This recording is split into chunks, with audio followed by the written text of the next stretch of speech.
Let's do a cheers to the Sobeys and Safer Liquid Beer for the podcast. We ride again. I love you guys. Careful, that cake's hot. Implementing 4, 3, 2, 1. It is all over. The Edmonton Oilers have won the Stanley Cup. For the win. Draisaitl centers McDavid, tips it home. Game over. Gretzky going in. Sugar trying to get back. Gretzky with his number 4. It's the 6 o'clock and check-in. Come on, let's go. And he scores. Leon Draisaitl. It's the AM Nasty Big Hello. And there it is. Seth Hyman.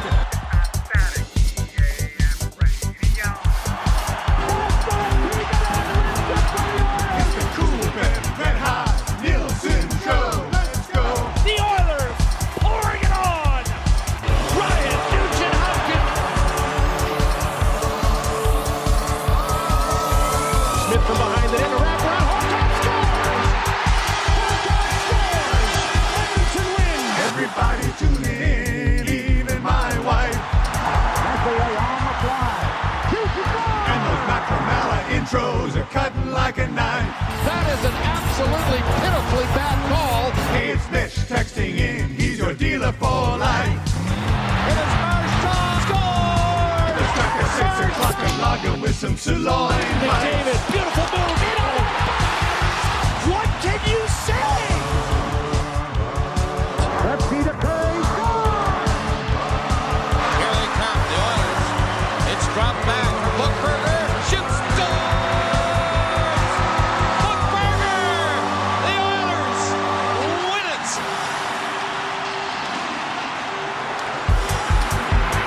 The Oilers have won the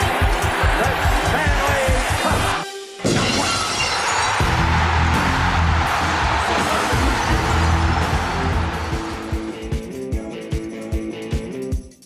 It's the Halloo Crew. Hallowed. It's the Halloo. I'm your huckleberry. Halloo Crew. It's the Halloo Crew. It's the Halloo Crew. Halloo, halloo, halloo, halloo, halloo, halloo.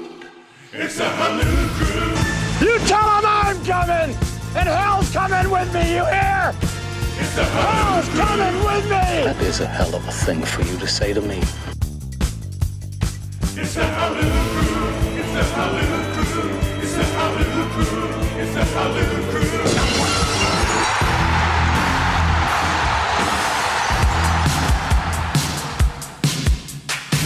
Crew. Very impressive. Taken a few years to put all this together.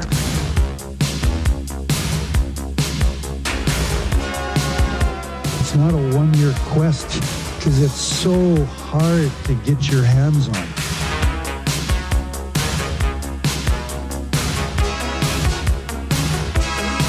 At this stage of my life, I don't invest in green bananas.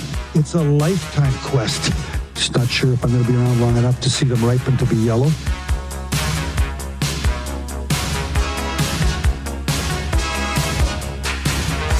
You can't party enough when you win that thing. It's a party machine. Party machine. That's why it's the Stanley Cup.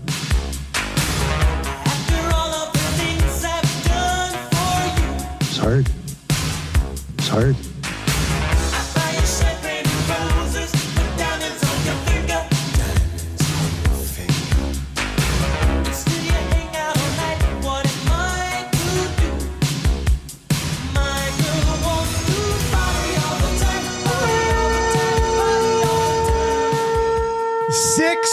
.05, the morning after game one. They got them right where they want them.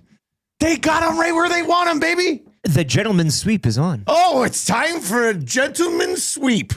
Stake your claim today on a gentleman's sweep. And the rustic onions. If you are watching over on YouTube today, hammer the thumbs up for us. Boy, do we have a lot of energy coming out of that game last night. Why is this thing all... What is going on here? Glue guy has this Milne's all at it tied again. up. Boy. Look at this now. Look at this. Look at this mess. Look at this here. It's a bigger mess than the Kings in the third period. Am I right? Trev, I believe you were there last night with your old roommates, Ferg and the girl you used to love. Yes. You did say like that was almost the greatest night of your life last night. You were that excited about the comeback in the third. Oh, I'm still like, I dreamt of it last night. Like, it's still so real. That was the most invested I've been in a long time, like since last year's playoffs. Like, I'm at the point where it's regular season, okay, but I was like, my heart was racing last night. Like, first off, what an amazing experience at Westgate Boston. Oh, it was if great. You have not gone there. Oh, we had such a great time. Just a great atmosphere, giveaways. All the boys were here. How about this guy burying the hatchet? Oh, yeah. With the wheels. The teeth. The this beef also is over. happened. The beef is over. Yep, this also happened. We hugged. Tommy made that happen on the Oil Stream pregame show, which was pretty cool. But I mean, that's right up there with. For me, like it was so close. Joey Bats in 2016. Oh God. Kawhi Leonard, the shot, the golden goal. That was and Jack was talking about it. He said, this has only happened 4 times before. Like we almost witnessed history, the comeback, and it was just insane being in the bar and everyone just jumping up. McDavid's just brilliant. It was really, really tough. It was this close to being, that would have been like, I probably would have cried. I'm not even joking. You would have been crying. Beautiful. You would have been crying. Instead, a fluke goal wins it for the Kings late. And there's a ton to discuss coming out of this hockey game. I'll just quickly lead it off like this. I am more confident in the Oilers beating the Kings after game 1 than I think I was heading into the series. I know it sounds delusional, but Darcy Kemper bleeds like any other man. And dare I say, Darcy Kemper was the worst of the 2 goalies last night. I know some of you might not believe that. Go back and watch the goals that were scored. I mean, I think Darcy Kemper was the worst of the 2 goalies last night. So the Edmonton Oilers play like hot garbage for 40 minutes and then take 1 period to eliminate a 4-0 deficit. And like, I think that goes a long way. I know after 40 minutes, people were like, blow it up in the offseason. It's a mess. And there were a lot of messy things from the first 40 that we will definitely discuss. But I'm not too down in the dumps coming out of a game in which Darcy Kemper, who's going to be nominated for the Vezina, looked like every other Los Angeles Kings goalie that has faced the Oilers in the playoffs, which I think is a very encouraging sign. Rick, what did you think of the night? What did you think of the game? Early thoughts on this bad boy? Well, to echo both your guys' statements there, it was a great night at Boston Pizza thanks to Tony and Curtis, not Tony Curtis, but Tony and Curtis. Imagine a guy who runs that bar with 2 first names. Never seen anything like it. Never seen it. Good company. Good dudes, though. Yeah, Pierre Montenegro, who all from was the there? Grove, Big Uke and his table there. Trev and his roommate Atif, who was in the I house. responded to him. He had a lengthy, as you know, his lengthy text. He sent one in.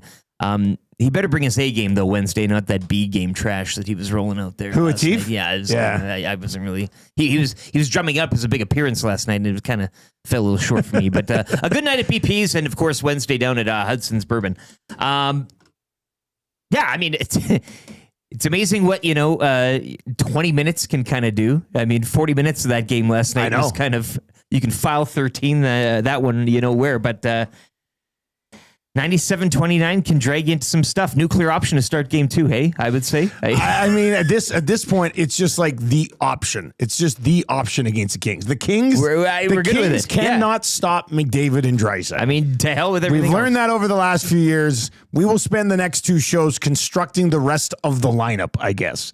Because McDavid and the Kings can't stop him. It's as simple as that.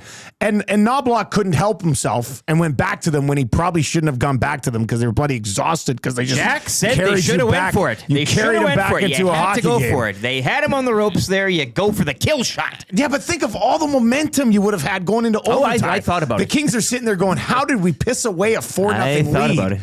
Instead, you get a McDavid turnover. Draisaitl's late on the back check. Go back and watch that goal again. Bouchard literally just watches the whole play. Skates there alongside Fogle, then leaves, allows Fogle to screen the goalie, and then a fluke goal. I mean, Skinner's bracing for a pretty good shot from the no. He fans on it. He screened. He can't see it, and it flutters. It was a lucky play. I mean, an R.A. Dickey, if you will. The old R.A. Dickey knuckler.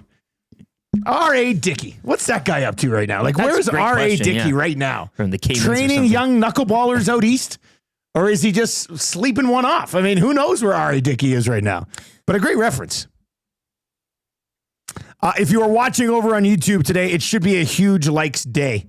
And I think our show, and I think a lot of the shows here on EST today, will kind of talk you off the ledge a little bit. I mean, if that game ended 4-1, like if the third period was a nothing burger, I do see, serious reasons to start to panic. But the Edmonton Oilers looked like a team that had never played together. And that was the first time ever that group of players had actually been a team on the ice together. And a lot of them hadn't seen the ice for quite some time. I mean, it looked like a team that McDavid and Draisaitl hadn't played together in 14 games. Like, they kind of looked like that for the first two periods. And then it was like, damn, they get that Janmark goal early in the third, and it's like, oh, hey, they can still win this game. And they played extremely well the rest of the way. Tommy's Pisani pick, by the way. Yeah, Matthias Janmark. Oh, yeah, Tommy. Just to give... When they scored, Tommy's just like sitting there. I'm like, man, you've been waiting 82 games for this guy to shoot. Speaking of quashing beefs, more on that probably. Oh, yeah. Probably during Fired Up, I would assume, for you. No, we'll get to that in the morning announcements probably. Like we said, just a huge night overall at the like last night, this guy came to play, man. This is the ballad of the buffet bandit. Food gone so fast you can't handle it. Tommy with the redemption poutine last night, and an essentially admission of guilt in the entire poutine game. Well, and really, when he comes over to me, he goes, "You got to get this on film." Yeah, like he really wanted to kind of show it off. Okay, Tom, we know you're guilty of it. Thank you for the poutine. We squashed the beef. Didn't even bring a guy a fork though. It gives me a poutine without a fork. I eat it with my hands. Anyway. You said you're even now. Like, he didn't really go over the top. Sometimes you go over the top. He redeemed himself with only just. With the poutine. All right, 780-218-9999, 780-218-9999. If you are watching over on YouTube today, hammer the thumbs up for us. We are just 27 away from changing 100 here right away. Change 100 before the morning announcements. We're going to lay out the show for you today. Like I said, I mean... There's lots to discuss from this game. I mean, I've just got to lay it out for the fan zone. We'll get there. You haven't even gotten to Nuggets and Clippers yet. You know what? As expected, Nugs and Clips lived up to the hype.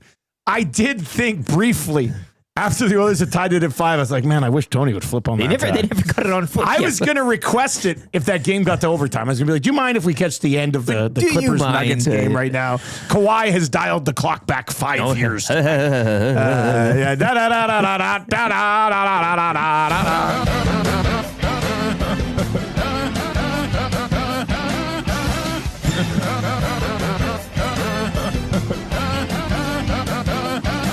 Look at Mo over in the chat. Look at Mo in the chat. Last night convinced me that they can win the cup without Ekholm.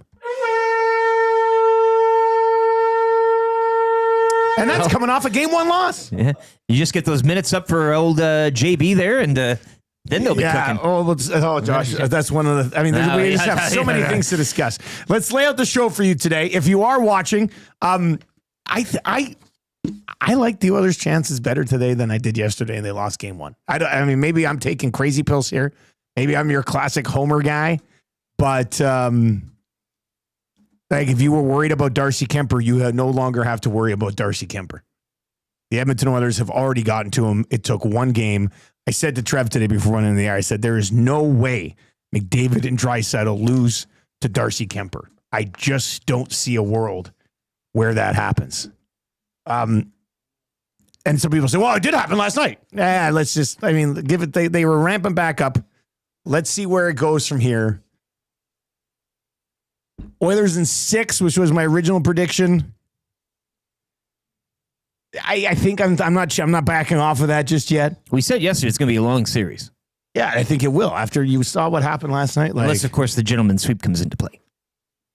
All right. Arthur over in the chat says, Kemper is rattled. I don't know how he can't be. I mean, yeah, I am very positive coming out of last night's game, really. Anyway, we'll lay out the show for you here. We're going to get into your morning announcements. The morning after show coming up, obviously, deep dive into the whole show is going to be a deep dive into that game last night. Fired up for Jemko. We'll kind of continue with the conversation that's already started here. Crag Button will be by for Pro-Am Sports. We'll get his thoughts. He was on the Kings in this series. We'll get his thoughts on what he saw last night. Kings perfect for like 39 minutes. The Oilers wake up, storm back. McDavid and Draisaitl together, get it done. Do you just stick with it? I know I posted the poll in the chat last night. Who starts game 2? And it was like a 50-50 split between Skinner and Pickard. I put one on the X last night, but instead their last names, I used their first names. Oh. So I said, who would you start game 2, Stewart or Kelvin? Kelvin's leading 61.1% to 38.1%. There, I don't see a world where Knobloch goes away from Skinner for game 2. No. I think they'll go back to Skinner for game 2. But we'll discuss that with Crag Button. He'll be by for Pro-Am Sports. We will get to a hotline of the day for CoolBet. Confessions, weekly confessions for Spectrum Rental. You got to have some game 1 confessions, don't you? How many of you went to bed when it was 4-0? Don't even blame you. Atif? Don't even blame you. Atif left when it was 5-2. A few other people left when it was 5-2. Oh, yeah. Meanwhile, Big Ukes. We've got the tape. Big Ukes jammed in the smallest t-shirt I've ever seen in my life. Where, what you win? Like that guy. Where, what you win? That guy was locked in. Where, what you win? Anyway, weekly confessions for Spectrum Rental coming up around 7:30 today. The Fan Zone for fansfirst.ca. Here's a list of things that I have to discuss in the Fan Zone.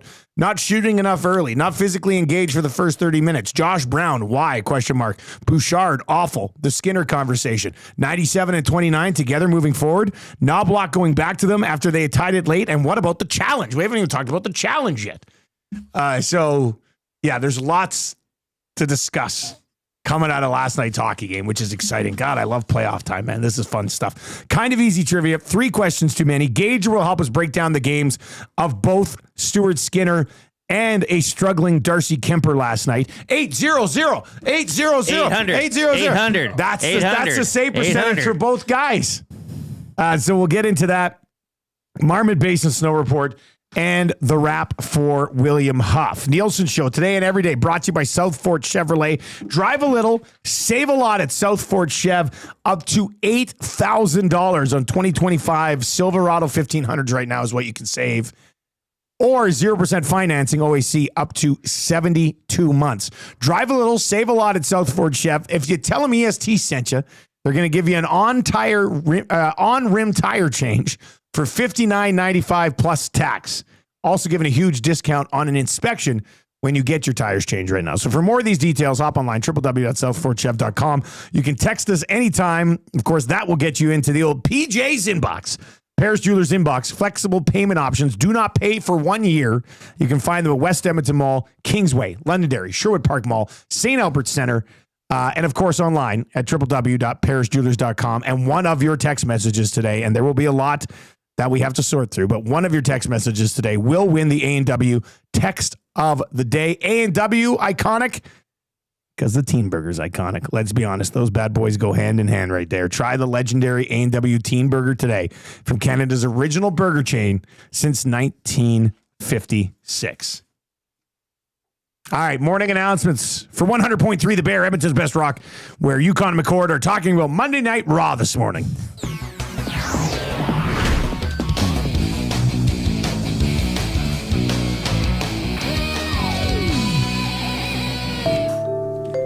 And of course, Jess Jackson, who posted a picture of herself with one of those orange beards yesterday. Yes, indeed. She's got you covered on the Bear on the way home. Morning after show coming up in about 10 minutes time. The NHL playoffs have officially arrived, though. Like last night was that night. Caps are up 2-0. Looks like maybe a tidy win at home in game 1 is coming. The frisky Montreal Canadiens claw their way back. Only have Alexander Ovechkin and old Marshall Bokeith Nielsen. When he wakes up today, he's going to be a happy boy. Running wild. The Nielsen household is split on this Washington Habs series. So he's going to be absolutely stoked to see that Ovi won it in overtime. It's a loser leaves house series. It is. It is. If the Caps win, Marshall does have to move on to the street. You're out of here. Yeah. Sorry, buddy. Anyway, if you would like to take Marshall from me, let us know at the end of this Caps Habs series. Anyway, the first time ever that Ovechkin has scored a playoff overtime winner. kind of find that, like, that's a little hard to believe for the greatest goal scorer in the history of the game. But he buries it. He said he was going to go beast mode in the playoffs, and he scores twice in the first game to win it after a questionable icing call that has Habs fans absolutely furious this morning. So there's that. Dallas gets kind of had to have it win.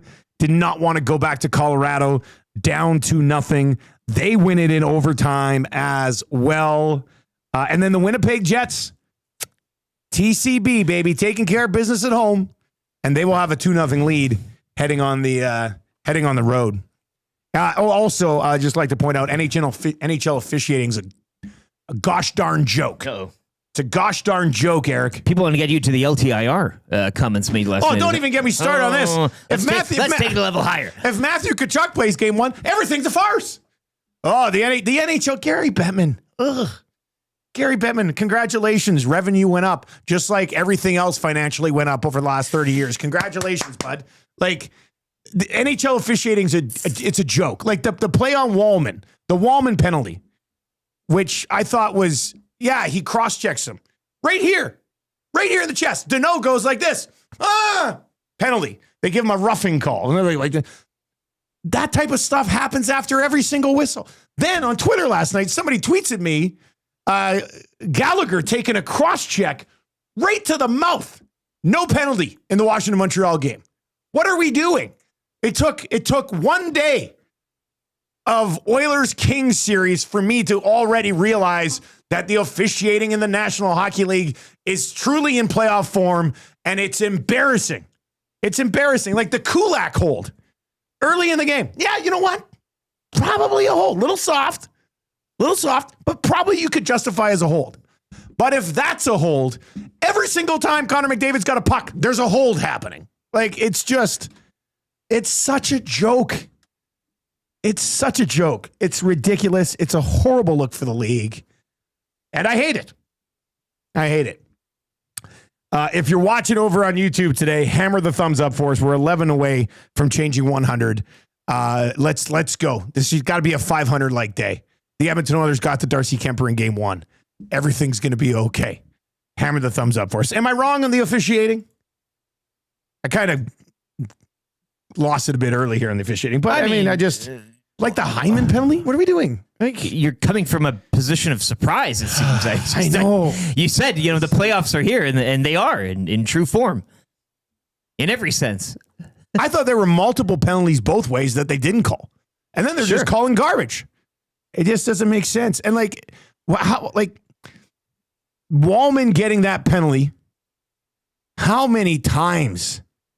First of all, if Deneau doesn't snap his head back, the official doesn't get sucked in anyway, and it's just your typical after the whistle scrum, which essentially happens all the time with not one guy being picked out of there. Sell job as well. Classic sell job by little pirate mustache Deneau, who then goes and scores the winner. Yeah. Like, remember we were being asked yesterday RC or last brought week? Up the 11th best player in the series. Oh, Deneau. Well, I did say he was just on the outside. I know. But we said, who's going to be the most hated member of the Los Angeles Kings? Dun, dun, dun, dun, dun. It's Philip Deneau. Great villain. Scores the winner on a fan shot and draws a penalty as well. 780-2189. We haven't even got to the harmonica anthem yet. I loved it. I couldn't believe what I was seeing. I really, really enjoyed that.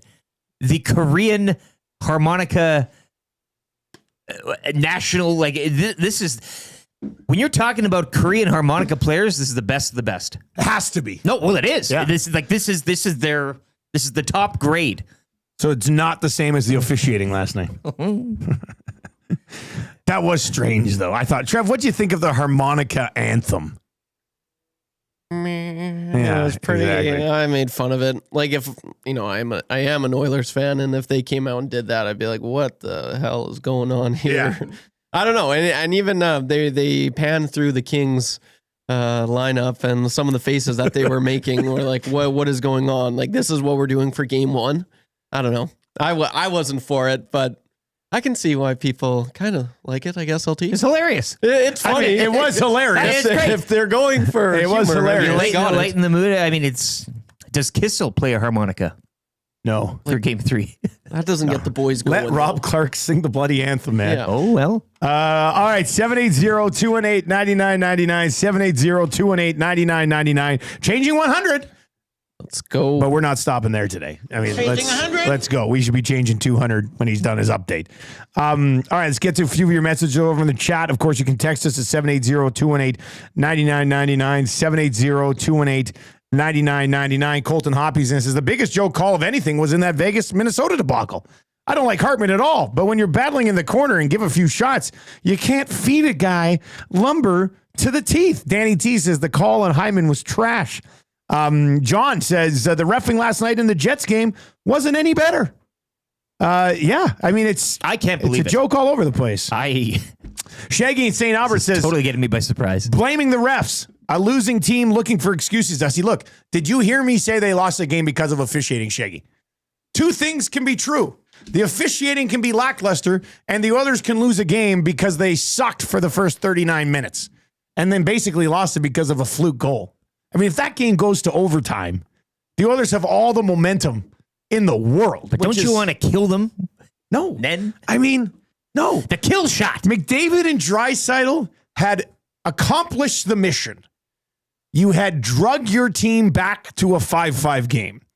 Put out Henrique, dare I say it, put out Janmark and put out Connor Brown and let them just try to rag the puck in the offensive zone for 30 seconds.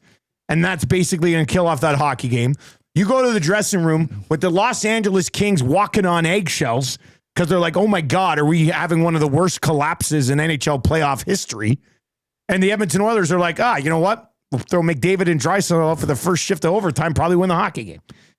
So it was not a good night overall for Knobloch, I thought. But we'll continue to discuss that. He did have the nuclear code, though.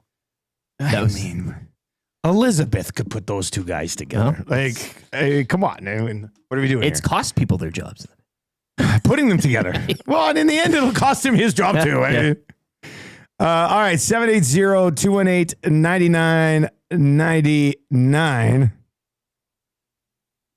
Keep the text messages flying in today as we work our way through the show. And there's lots to. This one says the silver lining. We got 5 goals on Kemper. I think that's way more than just a silver lining. I mean, that's storyline number 1.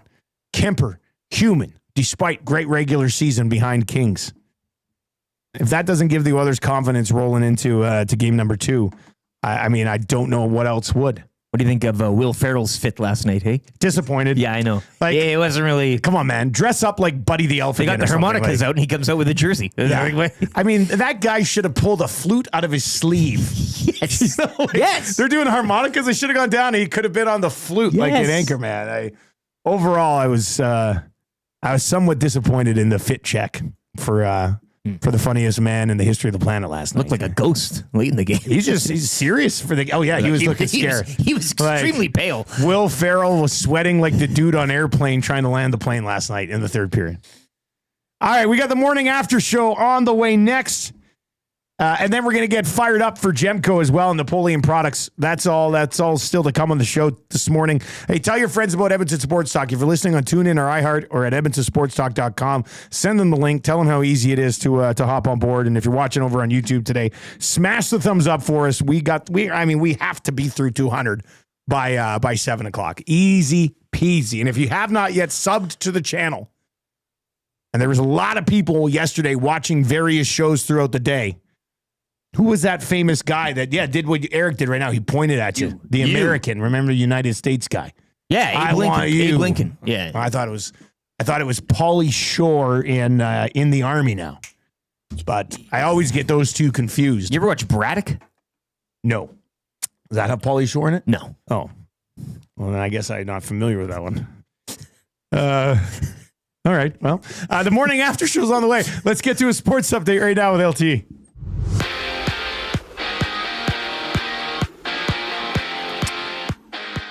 Philip Deneau scored his second of the game with 42 seconds left in regulation. Kings would take game 1 6-5 over the Oilers. Oilers, though, storming back from 4 down. Connor McDavid would tie it late. He finished with a goal and 3 assists on the evening. Kings going 2 for 5 at the man advantage, while the Oilers are 0 for 2. Game 2 tomorrow night back in LA. Elsewhere last night, Alex Ovechkin scored his second of the game in overtime.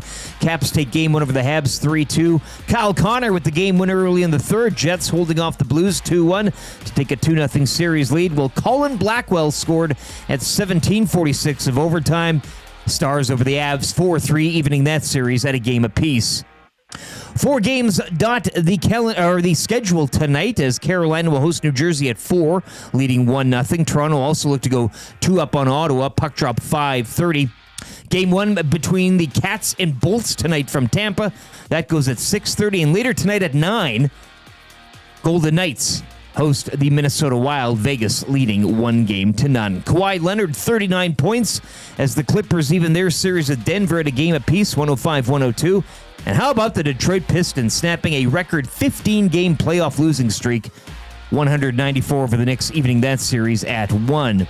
3 games later tonight, Pacers host Milwaukee with Indiana leading 1-0. OKC will look to go 2-0 up on Memphis. Tip-off 5:30. And later at 8, the Lakers look to even their series with the Timberwolves. Astros shutting up the Jays 7-zip. Game 2 of that 3-game set goes later tonight. First pitch 5:40 down in Houston. More on Game 1 between the Kings and the Oilers coming up next with your morning after show as the 6 o'clock hour continues here on the Nielson Show, EdmontonSportsTalk.com.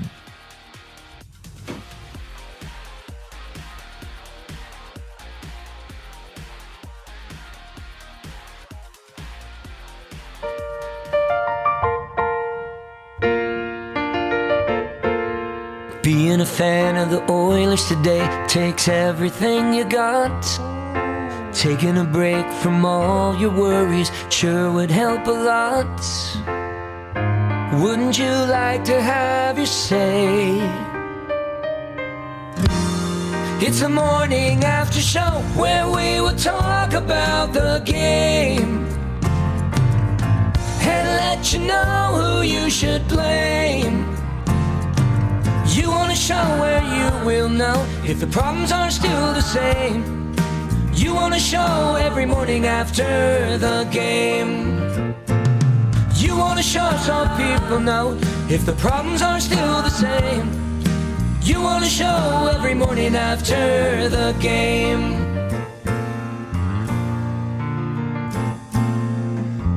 .6:33 the morning after Game 1. Game 2 tomorrow night in Los Angeles. You can text us anytime. Paris Jewelers inbox 780-218-9999, 780-218-9999. One of your text messages will end up winning A&W Text of the Day. So keep those texts rolling in. We'll try to sort through as many as we possibly can on the show. Miles from St. Albert on a transit bus says, guys, I missed most of Game 1.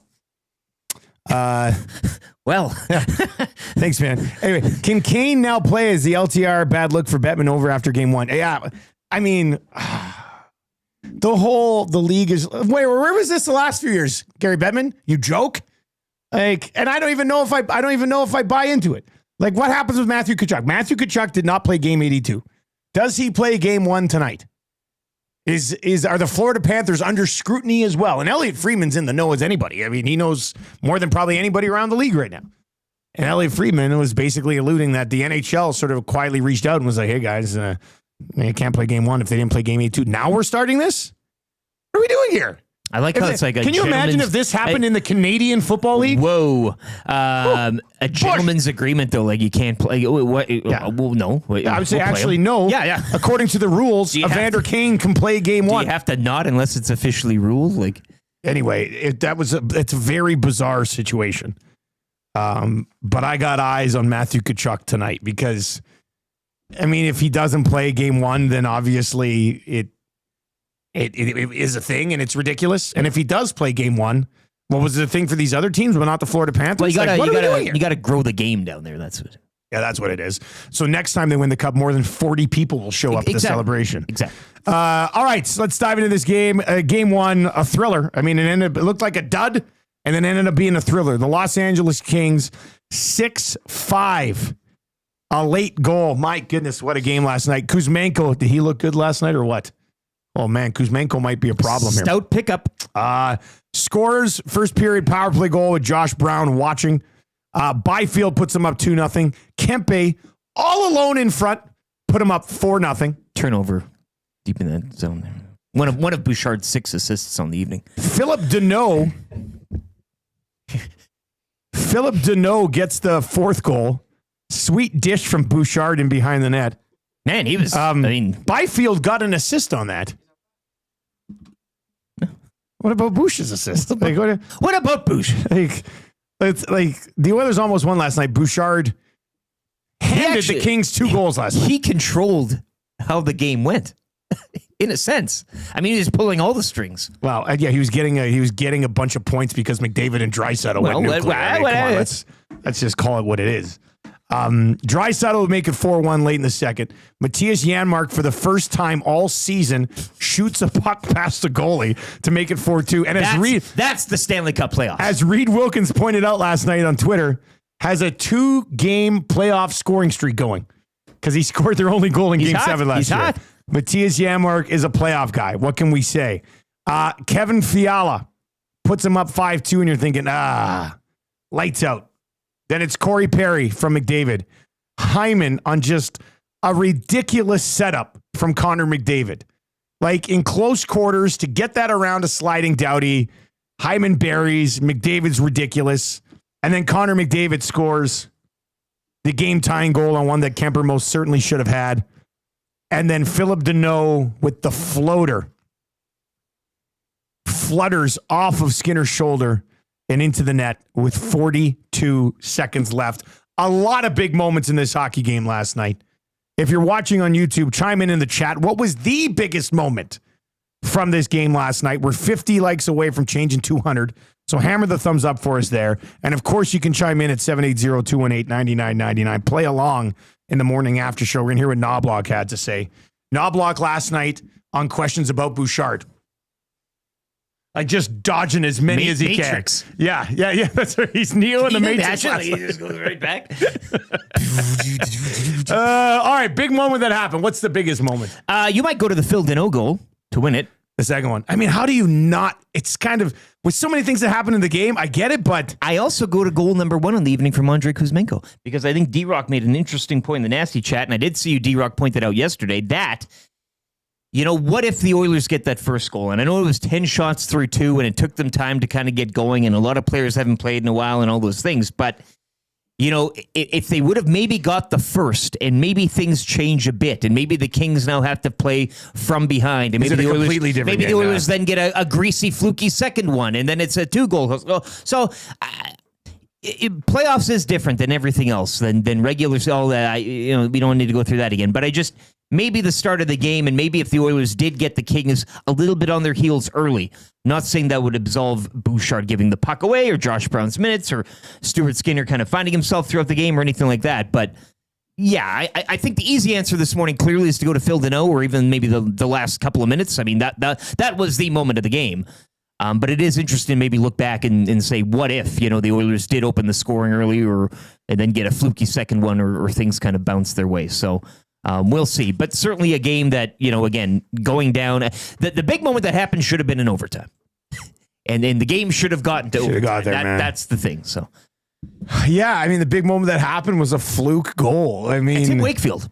Skinner is bracing for a legitimate shot from Deneau. Deneau barely touches the puck. It flutters up. Skinner's still waiting for the actual shot to come through. Fogel's got his butt right in his face, and it flutters over top of him. I mean, do you want to stop there? Of course, you want to stop on all of them, even though a few of them were like, I hated the second goal. The one, and I thought Reed made an interesting point last night. Like if McDavid banks it in off a goal, everybody's like, But I do think Skinner was awkward getting over to the post. Like he didn't just slide like most goalies would. He kind of got up, he took a step, and then he sort of jumped down. That wasn't good. I don't necessarily blame him for the other 5 goals. I mean, tap in, 2 guys absolutely wide open in net after horrible plays by Evan Bouchard, a rocket on a power play.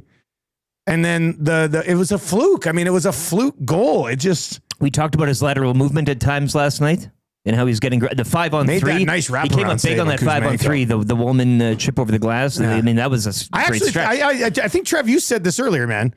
Like, I thought Skinner was actually good in the third period for them as they worked their way back into this hockey game. I mean, it's weird because I've never been a big supporter of Stuart Skinner, but last night was like the first time where I was like, okay, he's dialed in. Like I was confident in the third period.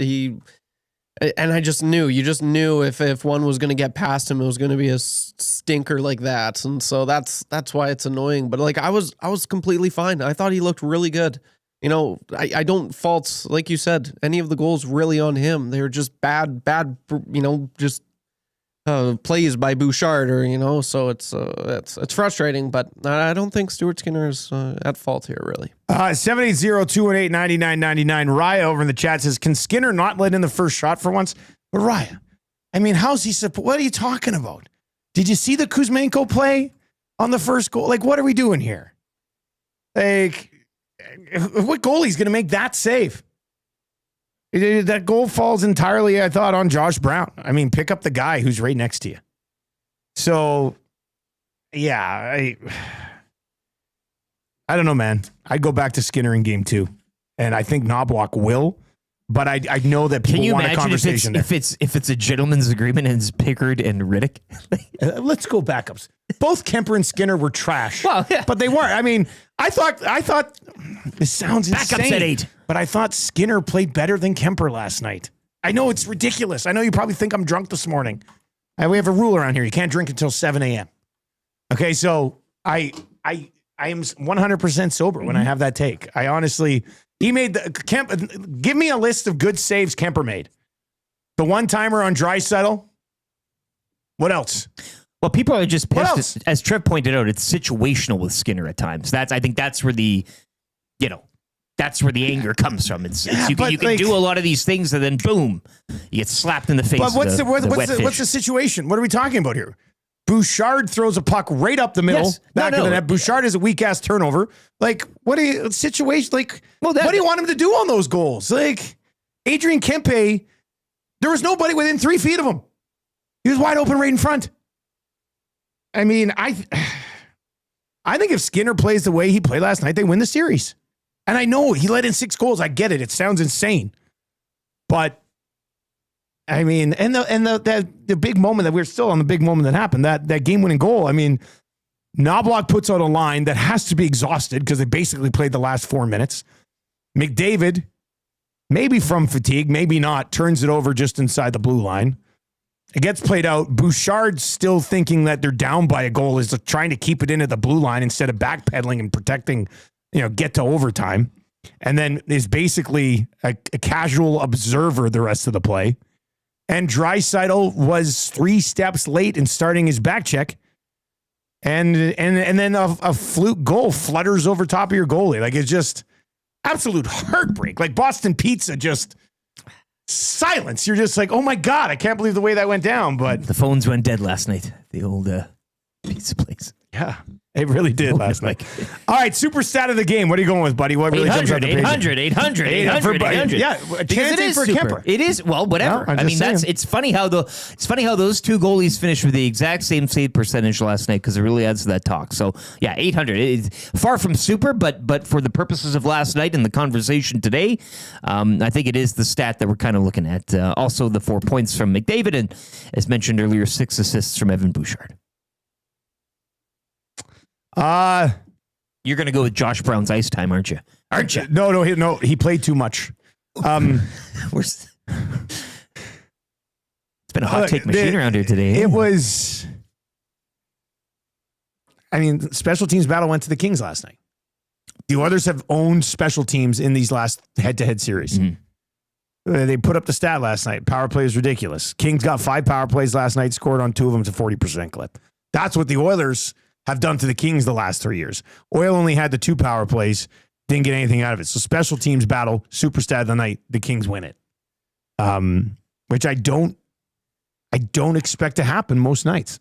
Well, again, I do think the Oilers have the better special 2 minutes teams. of 5-on-3, and they showed up there big. Skinner, a big part of that as well. All right, the 3 stars in last night's hockey game. Philip Deneau, Kempe, and Fiala. Who's the fourth star of the game last night? Connor McDavid. I mean, you probably, even as a bunch of homers in LA, you probably got to flip McDavid a star last night, you cowards. Yeah, he's like your Deneau on the. He's Deneau's 11th on your top 10 players list. He's right there. Connor McDavid almost single-handedly beat the Kings in one period last night. Yeah, can't get one of the 3 stars. Pathetic. More points than Fiala. Pathetic. You are me to the people picking the 3 stars last night in LA. Pathetic! You are pathetic! 38th star of the game last night. Interesting places to go here. You have a variety of paths. Well, we do. I mean, Josh Brown was so bad they couldn't even play him. But do you expect to be able to play him? I was stunned he was even in the lineup. That's a good point. It's give him a bit of a pass Brown's there. fault. It's not Josh Brown's fault. He's Josh Brown. I got to go with Evan Bouchard. And I know in the end, what did he finish with? 3 points, and he was a plus guy, but 6. It's a 2-0 game, and he gift wraps 2 goals for the opposition. Like, undebatable. Can't have those plays. You just can't. Brown was also +1. Yeah. I mean, Connor McDavid makes everybody a plus guy. Well, if you're on the ice. So yeah, I have to go with Evan Bouchard. Like, Bouchard can't play like that in the playoffs. You just can't. You can't have like the one. What do you? Well, this is the Ekholm injury now, right? Like in a bit of a. I liked Wallman last night. I liked Nurse last night. Fair enough. Yeah. So we'll see. Where's Troy Stetcher? Hey, when can Troy Stetcher get back? Season? Yeah. We're on Stetcher watch. Everybody's on Stetcher watch. All right, let's hear what Knobloch. Had to say after the game last night. As your morning after show continues, if you are listening on TuneIn or iHeart or at EdmontonSportsTalk.com, 780-218-9999, 780-218-9999 is where you can get in. For those of you saying that like this Bouch hate is unjustified, I mean, I just don't get it. I don't understand it. He gift wrapped 2 goals for the guy. I saw this come in on the inbox. Jeez. You think I'm drunk this morning? It's the inbox, the Paris Jewelers inbox. Not even 7 o'clock. Didn't sleep last night. Tony and Curtis just had to kick the Paris Jewelers inbox. I had a Boston pizza at 6 o'clock this morning. All right, here's Knobloch after the game, dodging Bouchard questions. I liked our effort. We had to have an important penalty kill, and they were able to do that, the 5-on-3, and after that carried a lot of momentum for us. Connor and Leon made some really good plays to get us back in that game. 5-on-5, I thought we had a lot of time in the offensive zone, didn't get enough chances, and then just some breakdowns that led to goals against. With all the guys kind of coming back into the lineup, especially Frederick coming in, did it feel like it took a little while to get the group kind of working in simpatico a little bit? Yeah, we maneuvered the lines quite a bit tonight. A lot in the second period. We went a long stretch, spending a lot of time in the offensive zone, but not generating many shots. So we did some line juggling there, and obviously in the third period we had a little more momentum, but we're just trying to figure out which guys were going and who could help us. Did you say anything to the group between the second and the third period? I did. It was just tactical, nothing different than any other intermission that I address the team. The last push there, what does that period say about your group as a whole? Well, I've seen it many times last year. They never give up. They're resilient. They stay composed, and they focused on what needs to be done. And we've seen a lot of adversity over the last 2 playoffs, and guys stick with it. And they're a mature group. They can handle a lot of adversity. They've seen a lot, and they don't get too rattled when things aren't going well. And the first 40 minutes, things hadn't gone very well for us. So your guys are going with pretty much 5 defensemen. Evan Bouchard's a really important guy for you. He was very good on the offensive side of the puck tonight. Are you going to need more out of him defensively if he's going to play 27 minutes a night?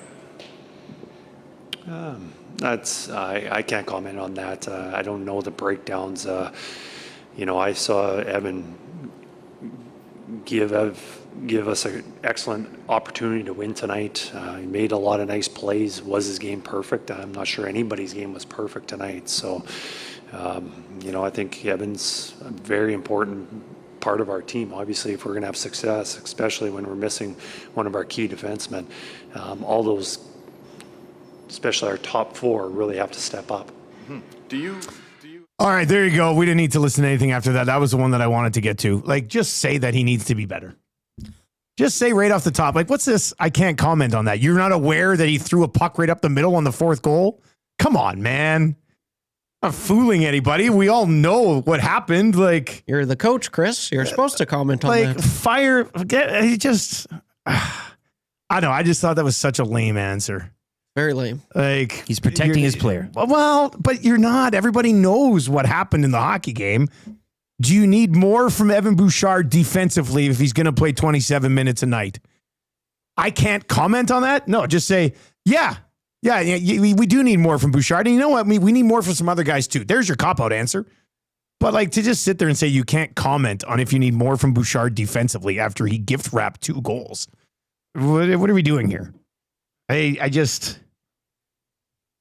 don't know. It just irritates me listening to that. 780-218-9999. 780-218-9999. Zinger is in. It says, Wallman had 4 PIMs. Nurse and Wallman were on for 2 goals against. Bouchard didn't play well either, but only blaming one guy is disgusting. And everyone should be calling out Dusty for this. Listen.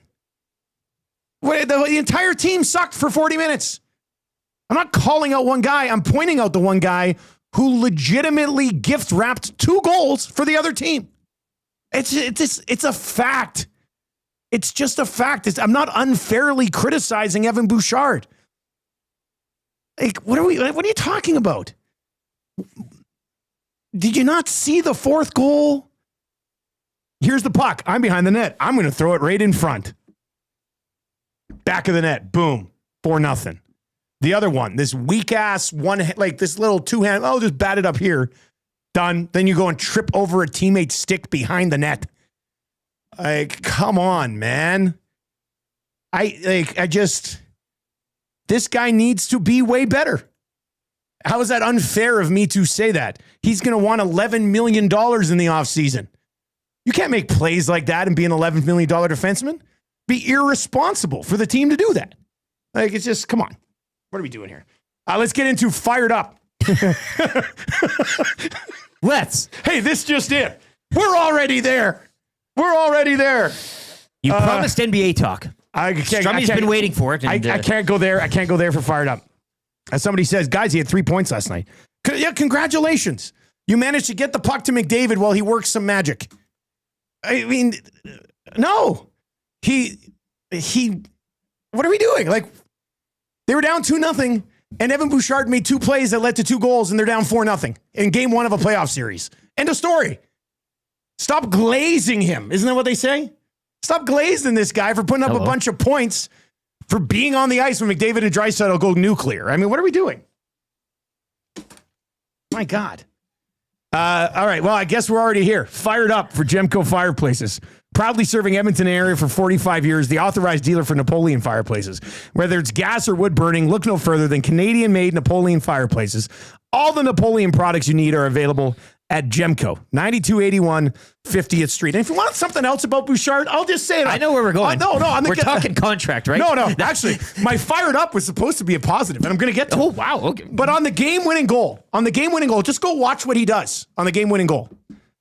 Nothing. Like, get in front of the bloody puck. He comes skating back alongside Fogle. Fogle sets a screen. Bouchard just slides back like this and watches.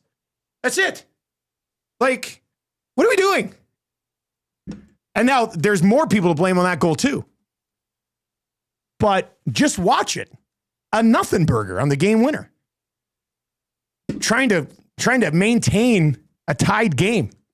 Here's an idea. If Danault's going to shoot the puck, I mean, Darnell Nurse would try to get in front of it.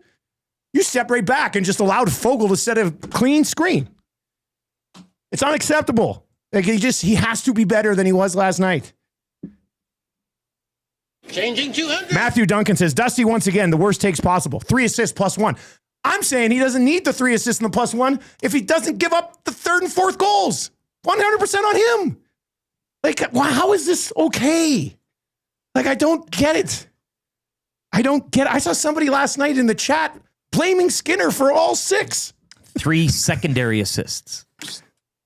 I can't even. I guess that's fired up. My original fired up was going to be Oilers fans should be fired up because Kemper's normal.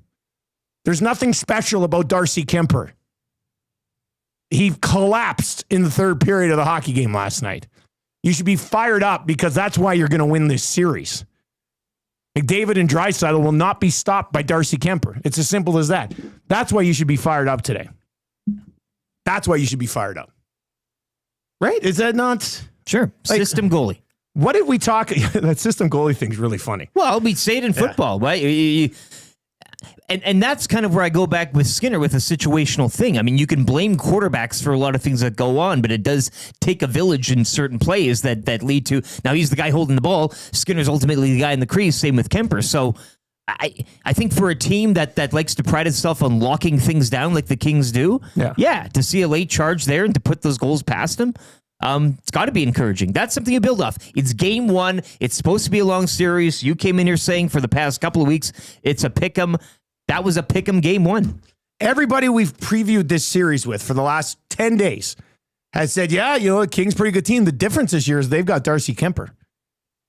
Well, we saw how Darcy Kemper looked last night. That's good news for the Edmonton Oilers. I think you should be fired up because of that. And I think some people also said Darcy Kemper can get rattled a little bit. Well, you won game 1, but you were a sieve in the 3rd period of that hockey game. I mean, if he's a guy that can get rattled a little bit, dare I say the Oilers might have gotten to him in the 3rd period of game 1. Whew. And God, this is gonna be a fun series. 2 bad turnovers. I mean, then I can't wait. You're winning. Keep the opinions rolling in. I'm not going to agree with all of them, but I love that you have them. 780-218-9999.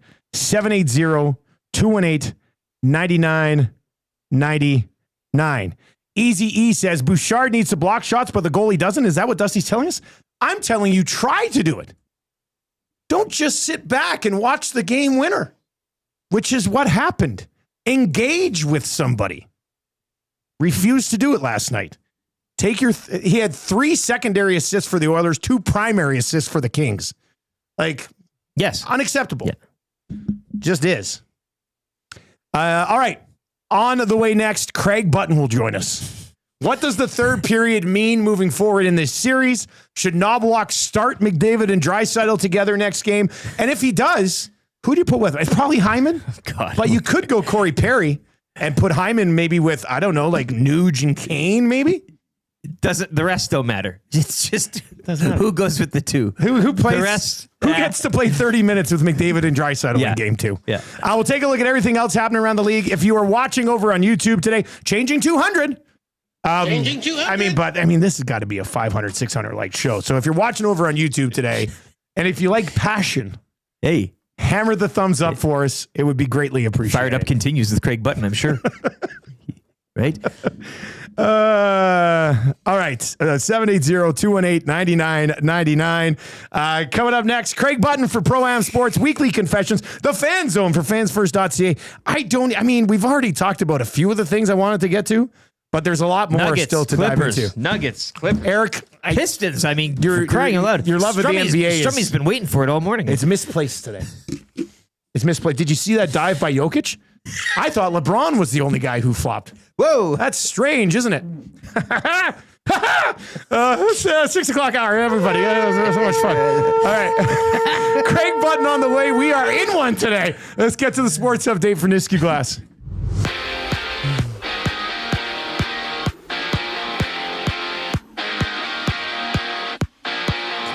Oilers would come back from 4 down. Connor McDavid tying it late, but Phil Deneau winning it even later. 42 seconds left in regulation. Kings edge out the Oilers 6-5.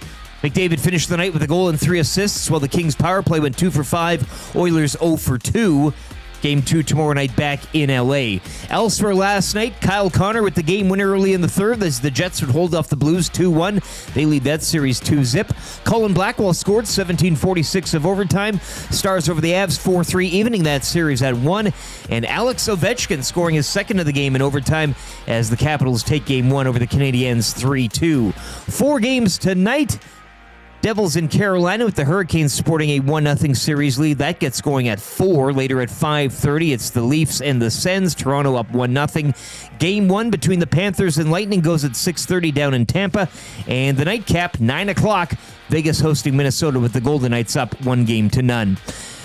Pistons snapping a record 15-game playoff losing streak, 194 over the Knicks, evening that series at a game apiece. Kawhi Leonard, meanwhile, 39 points, as the Clippers also evening their series at the Nuggets at 1, following a 105-102 victory. Tonight, Indiana hosts Milwaukee, Pacers up 1-0. OKC look to go 2-0 up on Memphis, and the Lakers look to even in their series. They're at home to the Minnesota Timberwolves, tip-off at 8.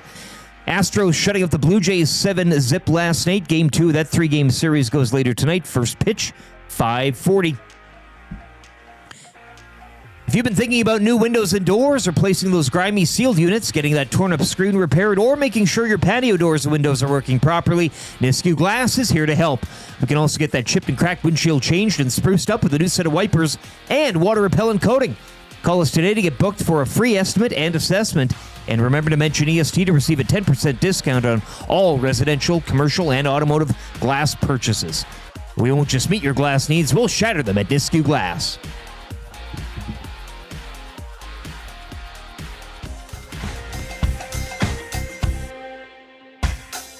What say you? Hey, nasty crew. We got the Nielson show flu. Well, there's nothing we can do about it. What say you? Hey, nasty crew. My wife thinks I got better things to do, but there's nothing I can do about it. We're tuning in, we're listening online. We catch up with the podcast when we fall behind. We're texting in the nasty chat, what's on our mind. 780-218-9999. No more interference from corporate interest. Just Tutti and Eric and all at the back end. Like Brzezinski and Noodles, Gager and Gager. Maybe it's Bubba to Kubek to make a little wager. We can't wait for the Monday Mandate. Shaggy's always on time. Tommy's always late. Would you like a cup of tea? Forget about the old place. Hey, we were number 1 in the text race. We don't miss all the commercial breaks, but we sure miss Nickelback today. We wanna hear some hot takes and we wanna hear Renee. Why not hold the neck up when I wanna kiss away? Beat left the tire fire and remember that name. We love every goal song, but what about the Canes? Macramel, Rapaport, Gager and Tanier. It ain't Christmas season, but they sound like reindeer. Button and my cousin and the tales of the North. All about them give a person, does he go for? What say you? AM Nasty Crew. We got the Nielson show flu. And there's nothing we can do about it. And there's nothing we can do about it. And there's nothing we can do about it. All right, there's nothing you can do about it. Game 1 in the books. And it is the Edmonton Oilers falling in just a wild 6-5 hockey game. All our Nielsen Show original songs brought to you by Totem Outdoor Outfitters. New gear, used gear, trade, and consign, a sport for every season. With, of course, hockey equipment and skates ready to go year-round. A family store that takes pride in finding the right fit for you. Visit them at 7430 99th Street or online at www.totemoutfitters.ca. You can text us anytime in the Paris Jewelers inbox. Keep those text messages rolling in. If you're watching over on YouTube today, we are... What are we? We are 62 likes away from changing 300, and there's a bunch of you watching right now, so no reason to save the thumbs up. Give it to us. It would really help us continue to grow our channel over on YouTube, and if you're listening on TuneIn or iHeart or at evansonsportstalk.com, please tell your friends how easy it is to chime in. All right, Crag Button is going to join us to break down a wild Game 1.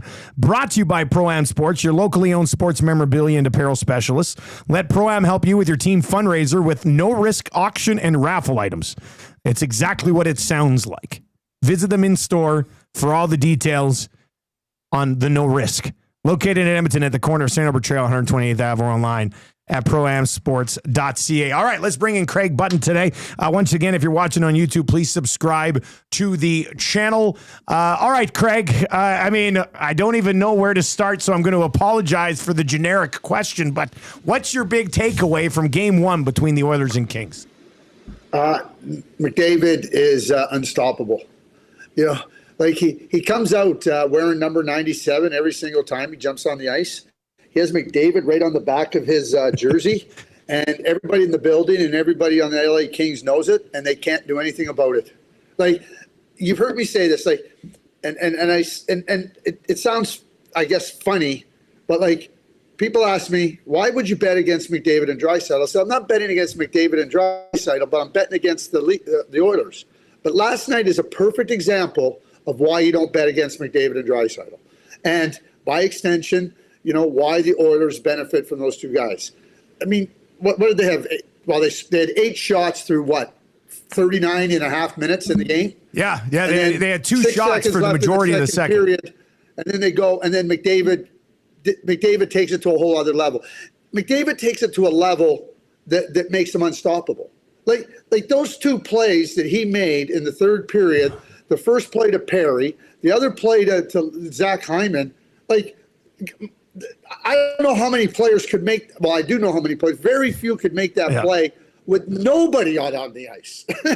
He's doing it while everybody's diving and sliding and trying to stop him. It's just, it's unbelievable to watch what he's capable of doing. And that's coming off of 42 points last year's playoffs. And this is how he starts. So how does that third period, like the first 39 minutes, the Oilers looked like a team that hadn't played together in a month, which is kind of what they were. And then McDavid just takes over the game. They end up scoring 5 on Kemper. We know the way it ended. But how much does that third period help the Oilers moving forward in this series, do you think? I think there's 2 parts to that, Dustin. The first part is what you talked about playing together, having not played together for a long period of time. So they got the rust off in the first 2 periods and then got moving. I thought Chris Knobloch made a really good point in the post-game press conference. He said, yeah, we didn't have shots. We didn't have quality, dangerous shots in the first 2 periods. He said, but we had a lot of puck possession in the offensive zone. And he said, but we weren't shooting the puck and we weren't making plays to get ourselves in position to shoot the puck. That changed in the third period. So I guess that's the first thing I would say. The second thing I would say is the Oilers are dangerous.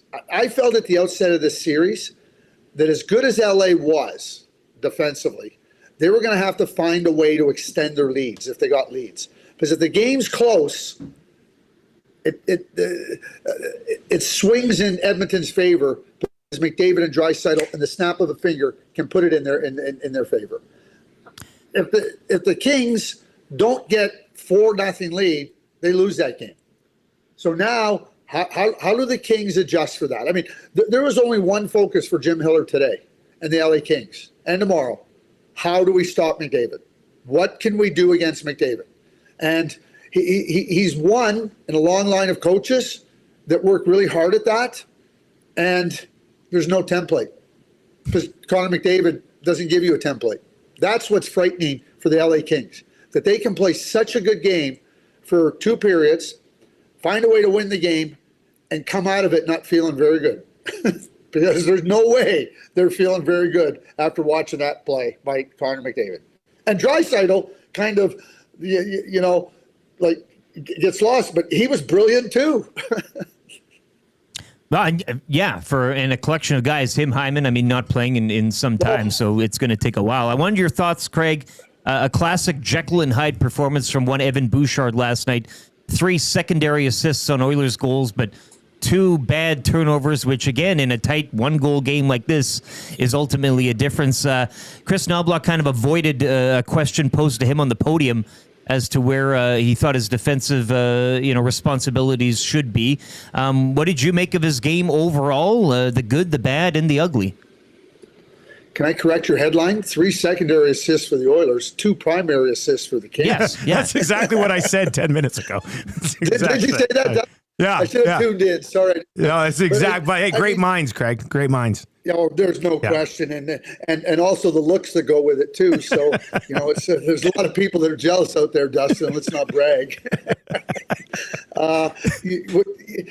Like Evan Bouchard, here's what I'm going to say. It's not good enough. It's not good enough. Don't get your team in the hole and then go, oh yeah, well I was really good. I got us out of the hole. That's not playoff hockey. And Evan Bouchard's better than that. Let me be very clear on that. He's better than that. So we saw what he did last year in the playoffs. We know what he is when he's at his best. When he wants to be laissez-faire, like he was on not just those turnovers that led to goals, but on some other plays in the game, not good enough. I'm Chris Knobloch, Paul Coffey. Evan, you're better than that. It's not good enough. Be better.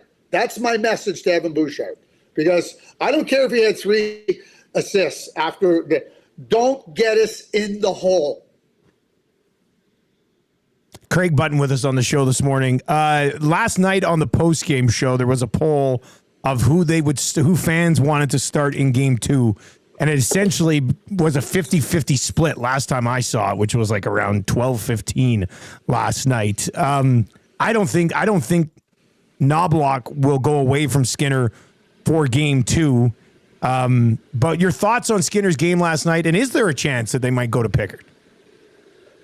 I don't know if they'll go to Pickard.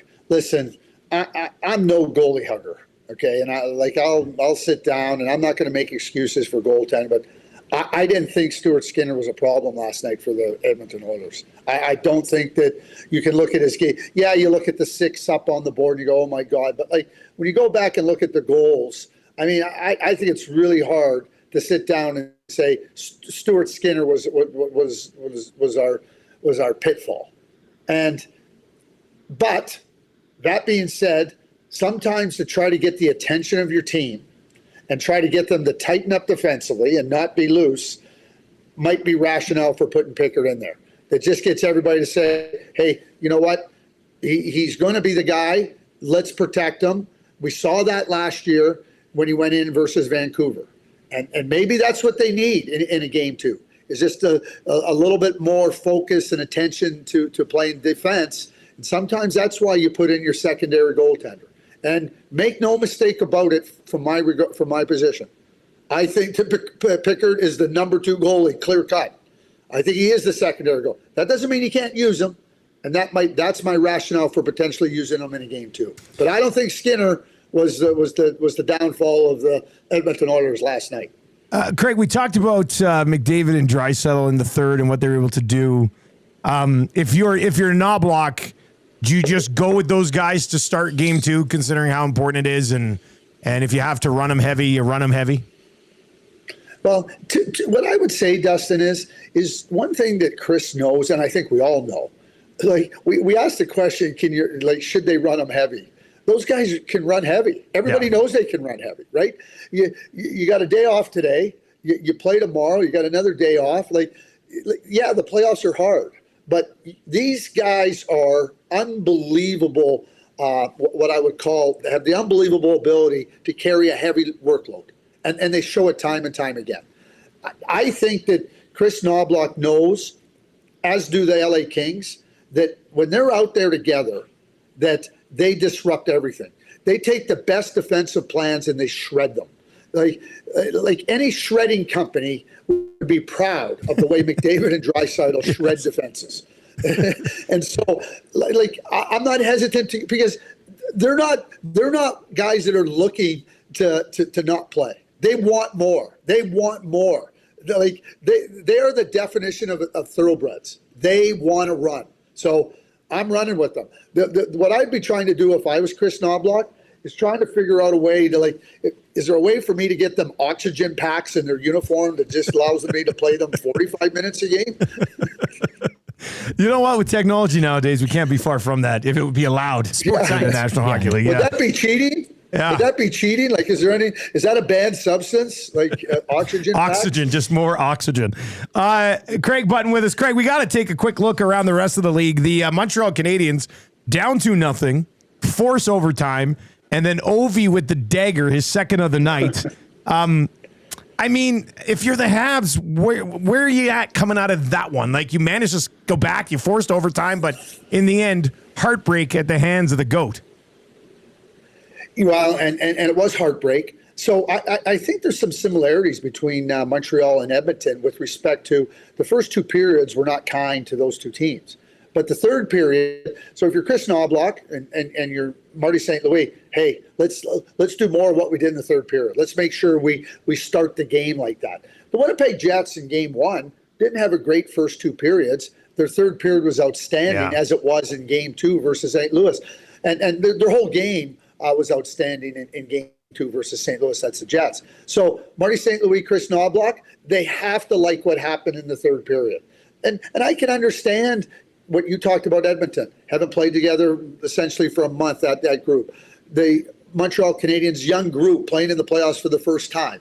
So, you got a little bit of trying to figure it out, try to get settled in. Both teams did that, but play like you did in the third period. And Montreal had Washington uncomfortable in the third period. The other thing I'll say about the third period too, Logan Thompson looked like he was like all kinds of trouble. Like he was wandering and off his feet and like flailing at pucks. I mean, that Nick Suzuki goal, I just like it was like they were playing without a goalie, Washington. Yeah, and he's just coming back off an injury too, right? Yeah. Logan Thompson. Yeah. So we'll see what happens on that one. And then Winnipeg, just quickly on the Jets. It was so funny watching game one, and you mentioned the first two periods weren't good, and game one, they're like, oh, classic Hellebuck, playoff Hellebuck's back. And then they took over in the third period, played extremely well, got the win. Now they're up 2-0. I mean, this does feel a little bit different for the Winnipeg Jets, doesn't it? Yeah, and it needed to feel different for the Winnipeg Jets, Dustin, because, they're haunted by last year. There's no way you can't be haunted by last year. And I think, too, that they're proving to themselves that there is a successful way to play. And, even when they were down against St. Louis in game one, they stuck with it. They weren't chasing it. I thought last year versus Colorado, the game ended up getting wrested away from the Winnipeg Jets, and they were trying to chase and play a game that wasn't to their strengths, and they got burned bad. And those are, we use the term scar tissue from playoff failures. And now you got to take that scar tissue and show that it's not going to break open again. I think the Jets have done that. I think they've proven to themselves, importantly proven to themselves, that they can play a playoff style game that will give them success. You don't end up having the record they did for the past 2 years in the regular season by accident. But now they look like they're taking what matters into their own hands come playoff time. As always, Craig, we appreciate it, man, and looking forward to the chat next Tuesday. I'm looking forward to it too, and maybe you can get one of your sponsors to make posters. We can plaster ourselves all over there, and we can have people vote. What do you like most about Dustin and Craig, the brains or the looks? There you go. That's Crag Button. See you later, Craig. Brought to you by Pro Am Sports, as always. And he's right. When we were in the booth at the Halinka last year, most handsome play-by-play crew you've ever seen in your entire life. Just getting, oh my goodness! The players were distracted by these two older, good-looking gentlemen up in the broadcast booth. It was a lot of fun. Changing 200. Ooh, changing 300. Very nice. A lot of you watching. Can we change 400 by 7:30? That's crazy. But it's not that crazy. Not at all. Hammer the thumbs up if you're watching over on YouTube today and chime in. Like this is why what we do at Edmonton Sports Talk has been so great, because we still have our Paris Jewelers inbox, which is just getting pounded all day. But the conversation in the back and forth over on YouTube is she's something else today. And we'll get into that a little bit more. And the one thing I didn't bring up with Craig was the officiating. Because I'm not hanging last night's loss on officiating. Well, I'm just saying officiating is already ridiculous in the NHL as playoffs. A whole, yes. Yeah, which has totally caught me off. I never saw it come. How could we possibly sitting here questioning what's a call and what's not a call? I like troll as well here in the NHL playoffs. Oxygen wouldn't be banned unless it's oxygen would be allowed in Vegas and Florida, correct? Like the oxygen packs. Of course they are. Of course they are. Like it's Going off that referee. That whole. So Elliot Friedman last night saying that, You know, you saw Tyler Seguin come back and play game 82, and basically Friedman was saying the NHL has kind of put out a little memo to teams being like, hey, if you want somebody to play game 1, play him in game 82 so this LTIR thing doesn't look bad. But that is such a Bush League move. Like, you've allowed teams to take advantage of the LTIR and return guys for game 1 of the playoffs. For like the last 5 years, it's been a talking point. Now you're the last one out of the bank when the alarm is going off. But and now it's a thing.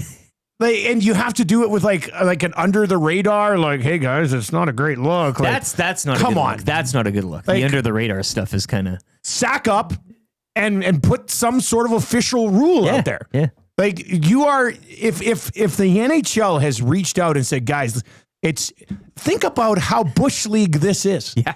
A team has made the adjustments that other teams have made in the past for a player to return and be ready for game 1 of the playoffs, which doesn't break a rule.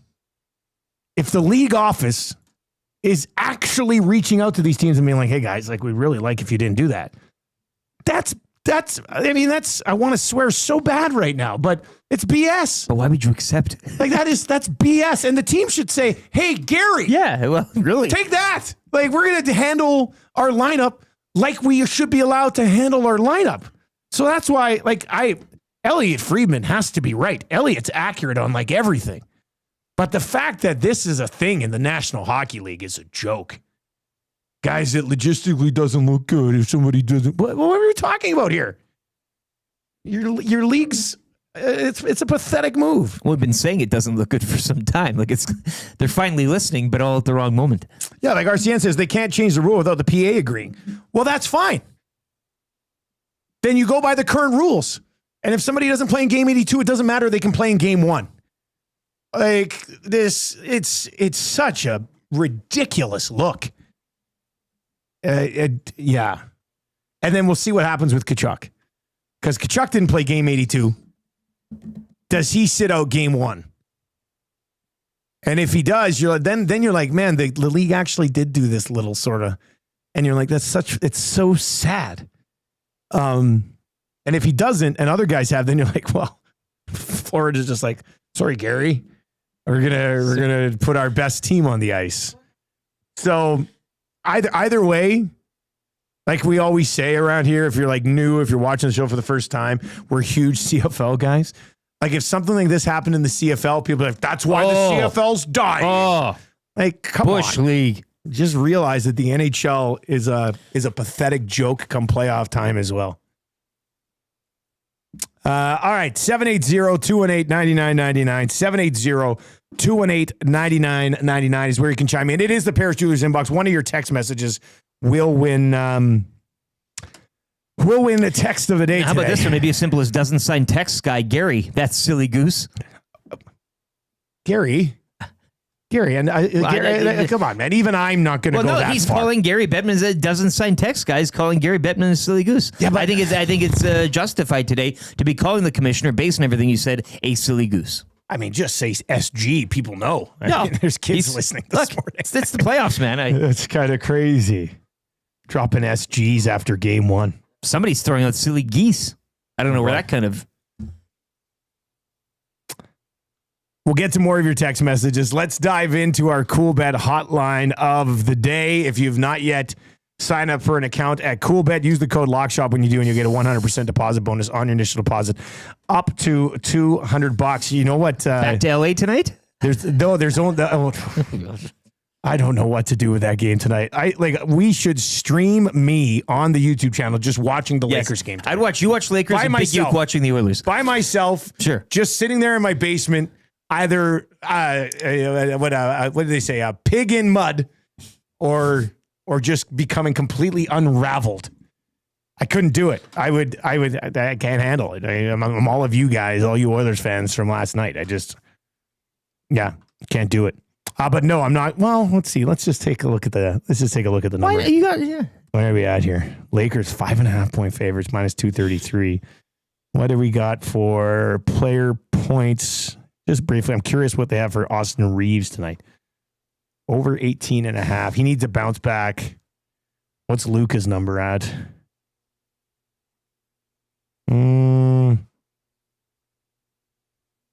Player double-double. Oh, man. A Luka double-double is minus 125 tonight. A LeBron double-double's plus 160. I mean, both those numbers are juicy to me. This is not a triple-double. It's a double-double. Double-double. It's only a double-double. It's only, double is 10, right? Like the least, you just 10. It's just... I mean, I think the value on LeBron to get a double-double at plus 160 tonight. Down 1-0. Yeah. Should be juicy. Yeah, sure, yeah. Should be juicy. Let's do it. LeBron James It's your double-double. hotline of the day. LeBron James double-double plus 160. I can't quit him. As for, here's what else I wanted to see. I was hoping they'd have an updated Oilers-Kings series price. Hopefully they will. Well, they will today before Lock Shop. Because anybody else ready to sprinkle the Oilers? You'll get them at a better number than before because they're down 1-0. Let's just see. Ottawa. Big Uke was going to live bet last night when they were down 5.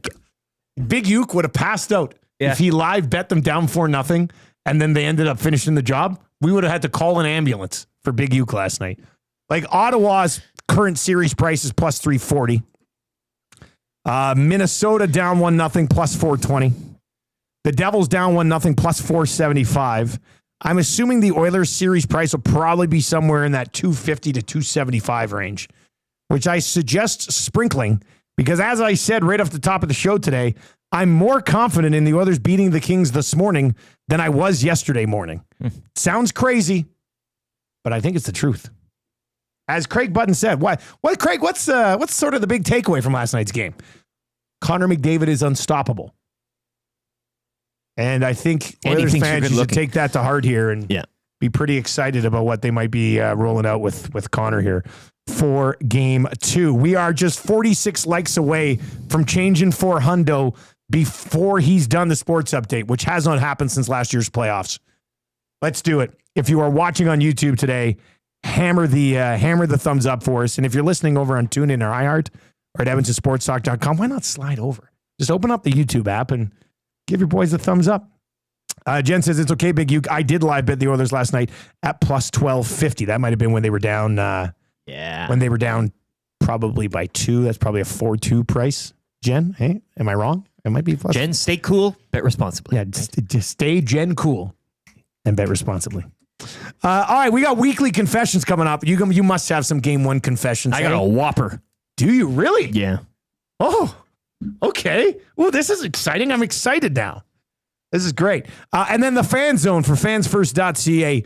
I will have a good 20 minutes on the fan zone today, getting into your thoughts on the game last night. Are any of you like me? And you're like, hey, man, I think the Oilers, I think they're going to be okay in this series after last night's game. Or am I just an SG this morning? Marshall Muzz earmuffs. All right, let's get to a sports update with for the great staff out at Park Mazda. And we are 23 likes away from changing for Hundo. You got about 90 to 120 seconds to do it before he's done this update. Let's games begin. Ooh, the game is on. Phil Dano scored his second of the game with 42 seconds. You know, Dusty, let's just kind of go off on this right now and give the listeners a little bit of time here. Yeah. Exactly. Phil Dano's a rat, and he'll be a rat for the rest of his days. Phil Dano and his mustache, his second of the game, 42 seconds left in regulation. The Kings taking Game 1 over the Oilers 6-5. Oilers, though, storming back from 4 down. Connor McDavid putting the team on his shoulders. He would tie it late. He finished with a goal and 3 helpers on the evening. Special teams also a story. Oilers 0 for 2 with the man advantage. Kings going 2 for 5. Game 2 tomorrow night back in LA, and you can join Edmonton Sports Talk as we'll be at Hudson's Bourbon Street for Game 2 as part of Tom Gazzola's GCL Diesel pre- and post-game show. Elsewhere last night, Alex Ovechkin scoring his second of the game in overtime. Capitals take Game 1 over the Habs 3-2. Kyle Connor scoring the game winner early in the third. Jets will hold off St. Louis 2-1 to take a 2-0 series lead. And the Stars, they needed this one. Colin Blackwell scoring at 17:46 of overtime as Dallas would edge out the Avs 4-3, evening that series at a game apiece. 4 games tonight, including Game 1 between the Lightning and Panthers from Tampa. That goes at 6:30. Early today at 4 o'clock, it'll be the Hurricanes hosting the Devils. Carolina up 1-0. Toronto also up 1-0 in their series with Ottawa. That goes at 5:30. And later tonight at 9, it's the Golden Knights and Wild with Vegas up 1-0. Kawhi Leonard, 39 points, leading the way for the Clippers as they even their series with Denver at a game apiece, 105-102. Hey, you can wrap up anytime now. Okay, yes. Pistons snapping a 50-game playoff losing streak as they defeat the Knicks 194. That series now tied at 1 as well. 3 games tonight: Milwaukee, Indiana, Memphis, OKC, and the Lakers at home to the Timberwolves, down 1-0 tip-off at 8. Astros shutting up the Jays 7-0. Toronto falling to 12-11 on the season. Game 2 of that 3-game set goes tonight from Houston. First pitch, 5:40. Sports Update brought to you by the great staff at Park Mazda and dealer principal Mitch Lewicki, who thought the officials were quite standard last night. Hi there. If you're like me, you like to picture yourself in luxury even though there's absolutely no way you could afford it. And if you can, well, even better. Thankfully, I picture myself in something that is luxury but still absolutely affordable, like the all-new Mazda CX-90 from Park Mazda. With the new luxury features like facial recognition settings and quilted detail Napa leather seating, I can pretend to be comfortable with all of my proper settings activated without even touching a button, thanks to Mitch Lewicki and the great staff at Park Mazda. I like to picture Mitch Lewicki in a tuxedo t-shirt because it says, like, he wants to be formal, but he's also here to party too. Park Mazda, your dealer for life in Sherwood Park off Y Road, parkmazda.ca.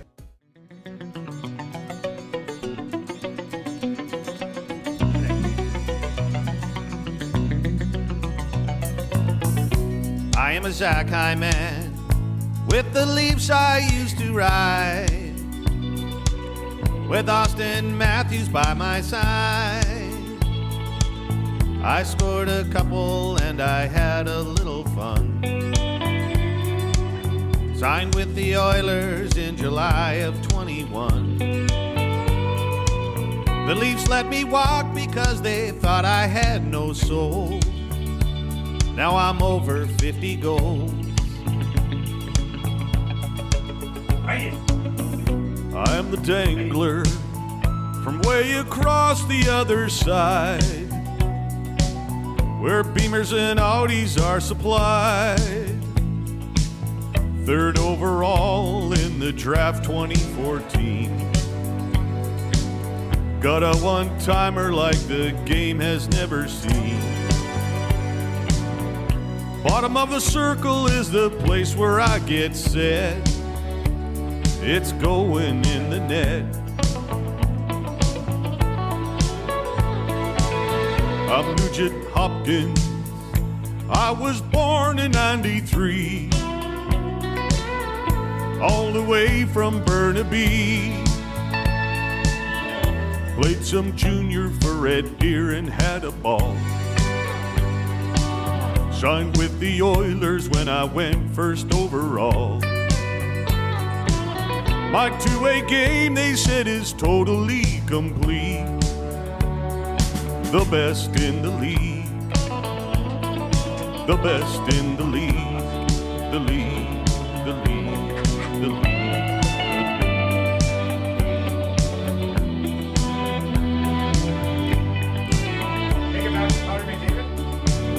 I'm Connor McDavid. I'm sure you've all seen my work. I'm not from this planet Earth. I'm deadly serious when I'm telling you what's up. My soul, it will not rest until we hoist the cup.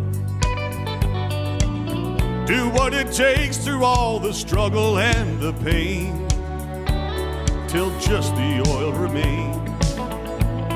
And we're gonna win again and again and again and again and again and again.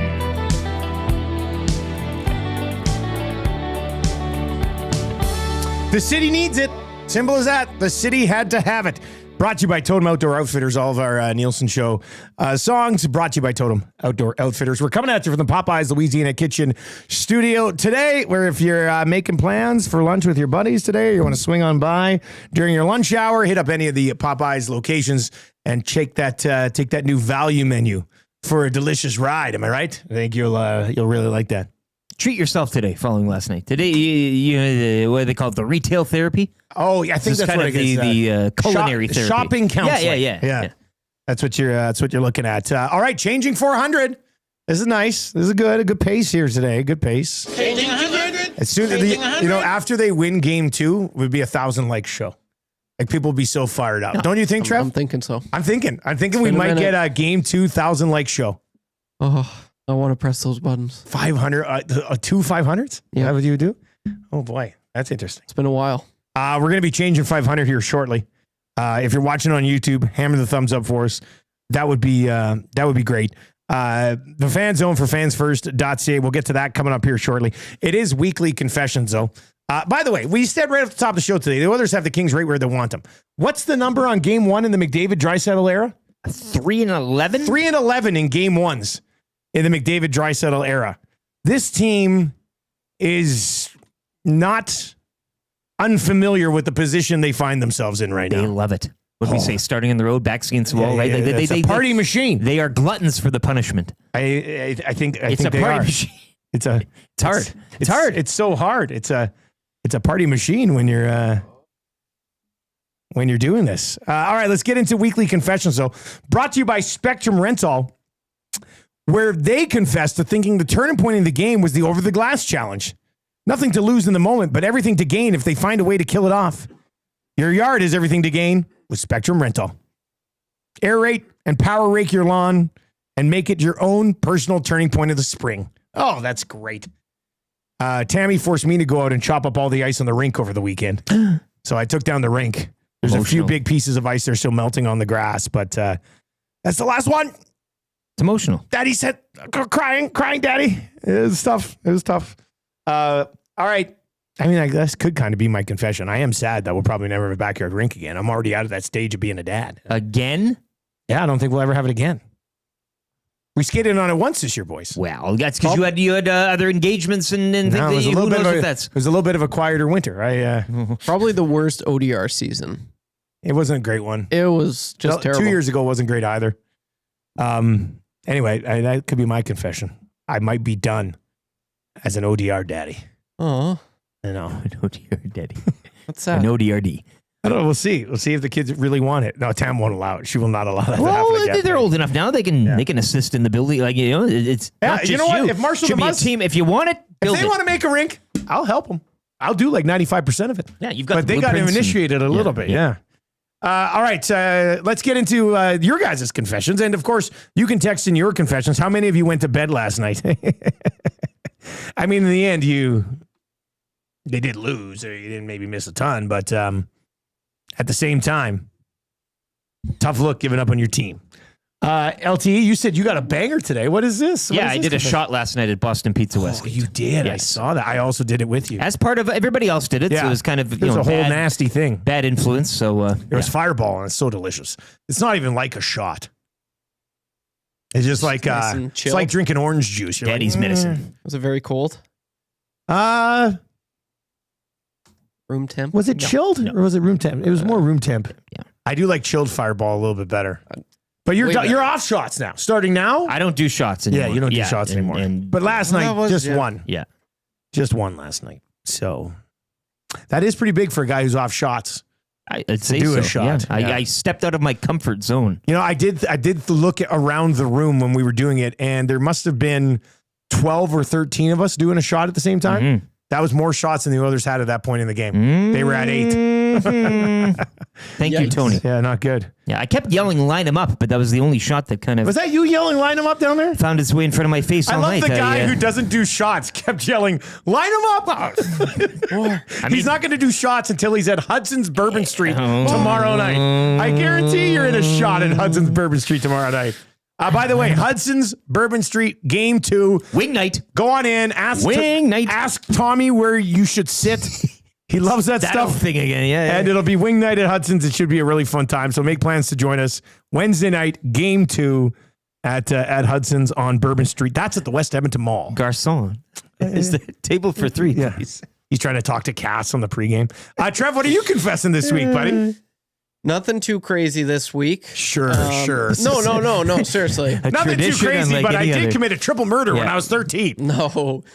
So yeah, that's the thing. I feel like most of my confessions, I have to take it back a few years, except for the chocolate milk one. Yeah. But yeah, like I was thinking, I'm like, I'm always going back. Like I was 13 when I was, and so. Are you going into the future? No, but this is piquing your interest here. Give me the future confession. No, and see, that's why I'm like, this is something that just happened last night. I'm like, oh, you know what? I'll use this as my confession. Okay. But yeah, I'm paranoid, obviously. Look around the room here. I don't think LT's been late to a show on the Nielsen show since we started EST. I don't think... Oh, that one you came in with your pants undone. I've been close. You've been close. You came in with your pants undone at like 5:59:50. Pants were around his knees. I was. And we were like, okay, let's go. I don't think, Dusty, you've been late, but I have been late twice. Yeah. And so last night when I got home, I was very, very paranoid. So I set all my alarms, but when I went to bed, I fell asleep with all the lights on. Not a bad idea. Just so I know. Man, hold the lights on. It was hard falling asleep. Yeah, but it was worth it because there's the outside chance that makes you more tired and then you sleep in. No, yeah, that's true because I am very tired today. You should sleep with your eyes open. I can't sleep in if I keep my eyes open. I'm trying to figure out how to do that. Relax. Have you been around somebody who sleeps with their eyes open? I've seen it before. It's kind I of haven't weird. Seen it in person, not but I'm like, fully like why. But what do they do? They roll around type of thing, and they're kind of open. Yeah, fluttering. You can see there. It's like, how does that work? You should just come here and sleep in Iwanik's office. Yeah, I was. Wouldn't tempted. be a bad play. Honestly, I was tempted because I got home. It was like 12 o'clock, and then obviously last week I was like getting 12 hours of sleep. It was good, and I'm like, oh geez, I have to be up. I can't believe that you can sleep in when you're not here doing it. I can't. Yeah. Like the latest I can sleep in is like 8 o'clock. They ruined it. It's crazy to me. I was sleeping until like 12. How did you do that when we get up every day at like 4:30? It's awesome. Crazy impressive, buddy. Let's get to this confession. Big Slam Nasties. And it says, guys, I went to bed during the second intermission to watch on my phone.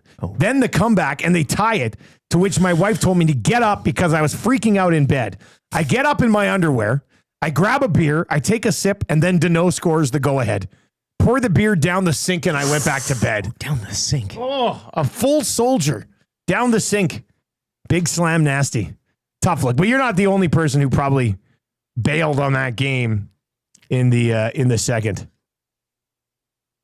One Ball Cash says, my wife sleeps with her eyes open. It's very creepy. Like all the time? Oh, Ann Ramsey. Mama, Evan, she slept with her eyes open too. Where did you get that factoid out of here? Jason just texted Okay, it. wow. Yeah. I know. I didn't Amazing. just come up with that one myself. All right, there's your confessions for Spectrum Rental. Beauty and brains, as Crag Button said. I am both handsome and smart. All right, let's dive into the fan zone for fansfirst.ca. Back to this wild first game of round one here between the Oilers and the Kings. Nocturnal lagothermosis. That's sleeping with your eyes open. Nocturnal lagothermosis. Phlemosis. Phthalmos. Wow. That's cool. I mean, I have been insanely tired at times in my life. My eye's still close. It's a nerve thing, yeah. But I can't burp.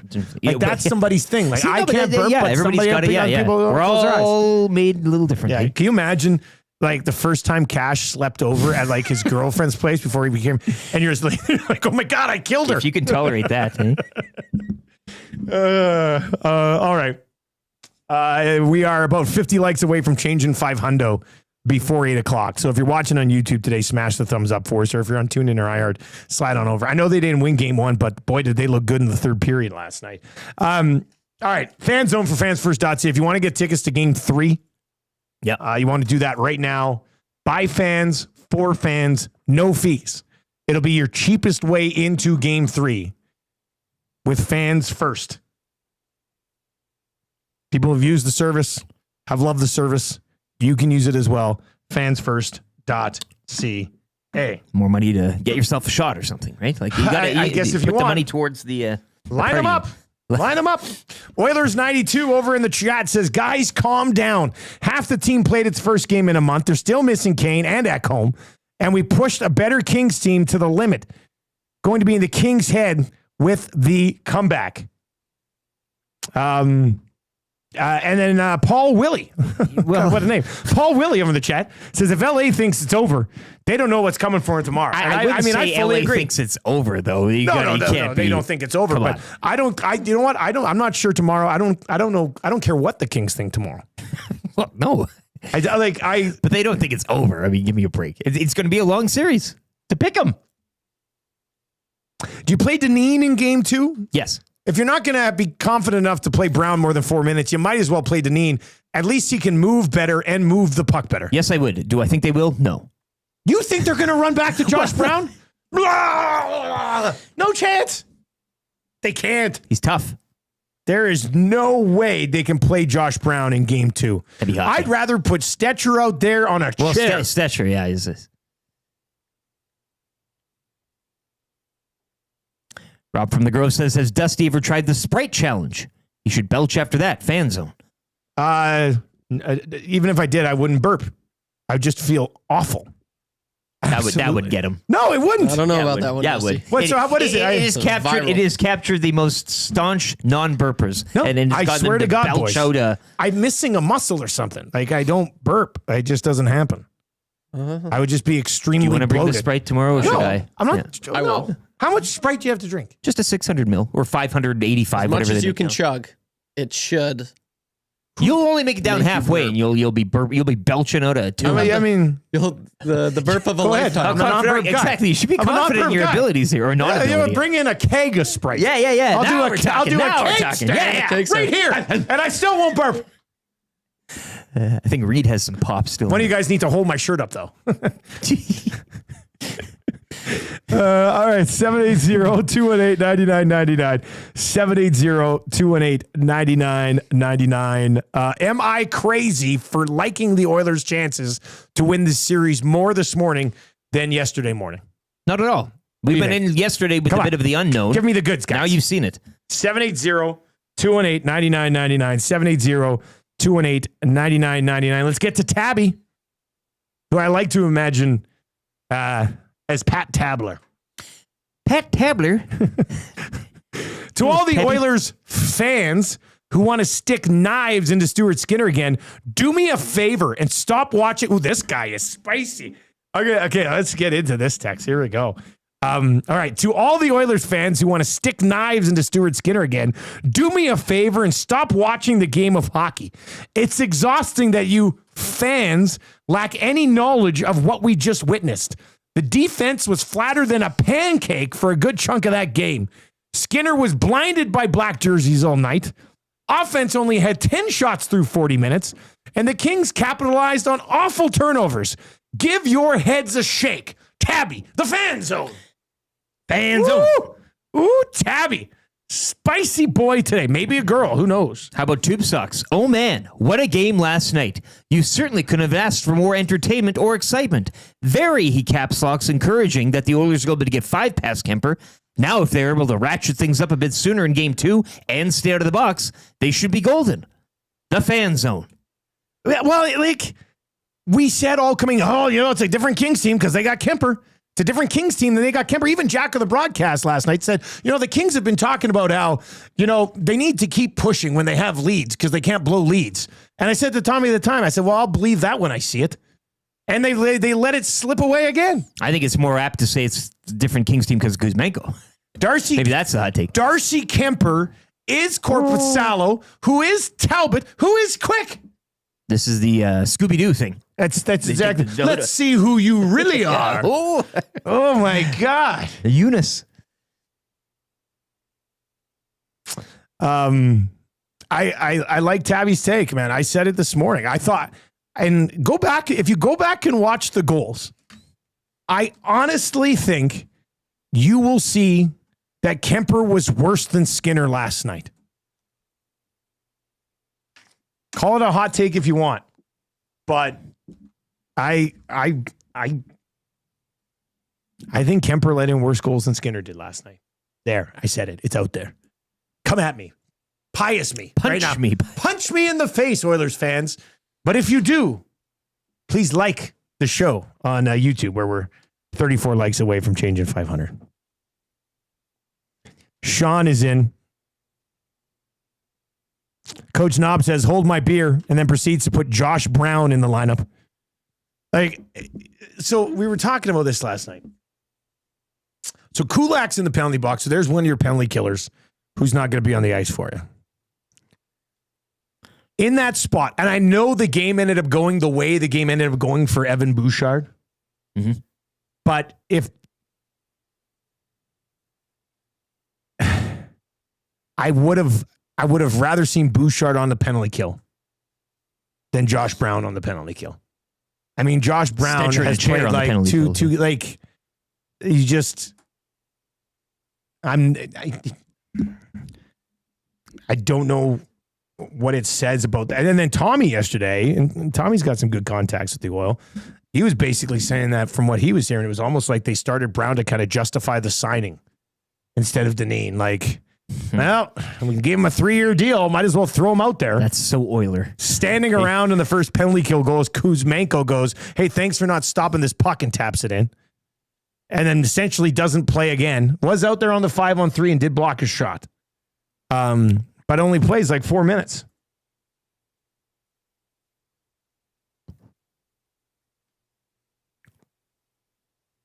All right, keep the text messages rolling in there. Tanner from Chestermere says, thought LA was supposed to be deeper. Not a lot of people talking about LA's fourth line played 3 minutes each and 6D played 6 minutes. Oilers' lowest time on ice forward was Frederick 9-12. Not a good look for a team at home controlling the matchups. Tanner from Chestermere. Yeah, their fourth line's a non-factor. I mean, but their top 3 lines are pretty good. Talk about the top 3 lines are pretty good, and they played well last night. As for Frederick, looked like a dude who's still banged up and playing through it. And let's let him get up to speed here a little bit. But he didn't look like his mobility was that great last night. But, still had an assist. Yeah, sure. Reed Wilkins over in the chat, and Reed made this point last night on the post-game show, and I actually tweeted it out when he said it. And this is kind of what I was talking about with these other goaltenders who had 9-10, 9-13, and 9-21 save percentages. And you said it, system goalie. Reed says, Kemper made maybe one difficult save all night. His season stats are a product of the Kings' defensive play. Ladies and gentlemen, Reed Wilkins, 3-6 every single day here on EST. Kemper does have a ring. He does have a ring, but that was behind like an insanely strong Colorado Avalanche team. I get it. I think he had 902 in that It is the one playoff thing that differentiates him from the previous Kings. No, Jonathan Quick had rings. Oilers beat him. Yeah, you're right. Yeah. Jonathan Quick had better rings. Right. Like Jonathan Quick was more involved in those rings than Kemper was in Colorado's ring. Yeah, system. So yeah, I honestly believe, I would say 70% of the Los Angeles conversation pre-series was they're a different team because they have Darcy Kemper. They're a different team because they have Darcy Kemper.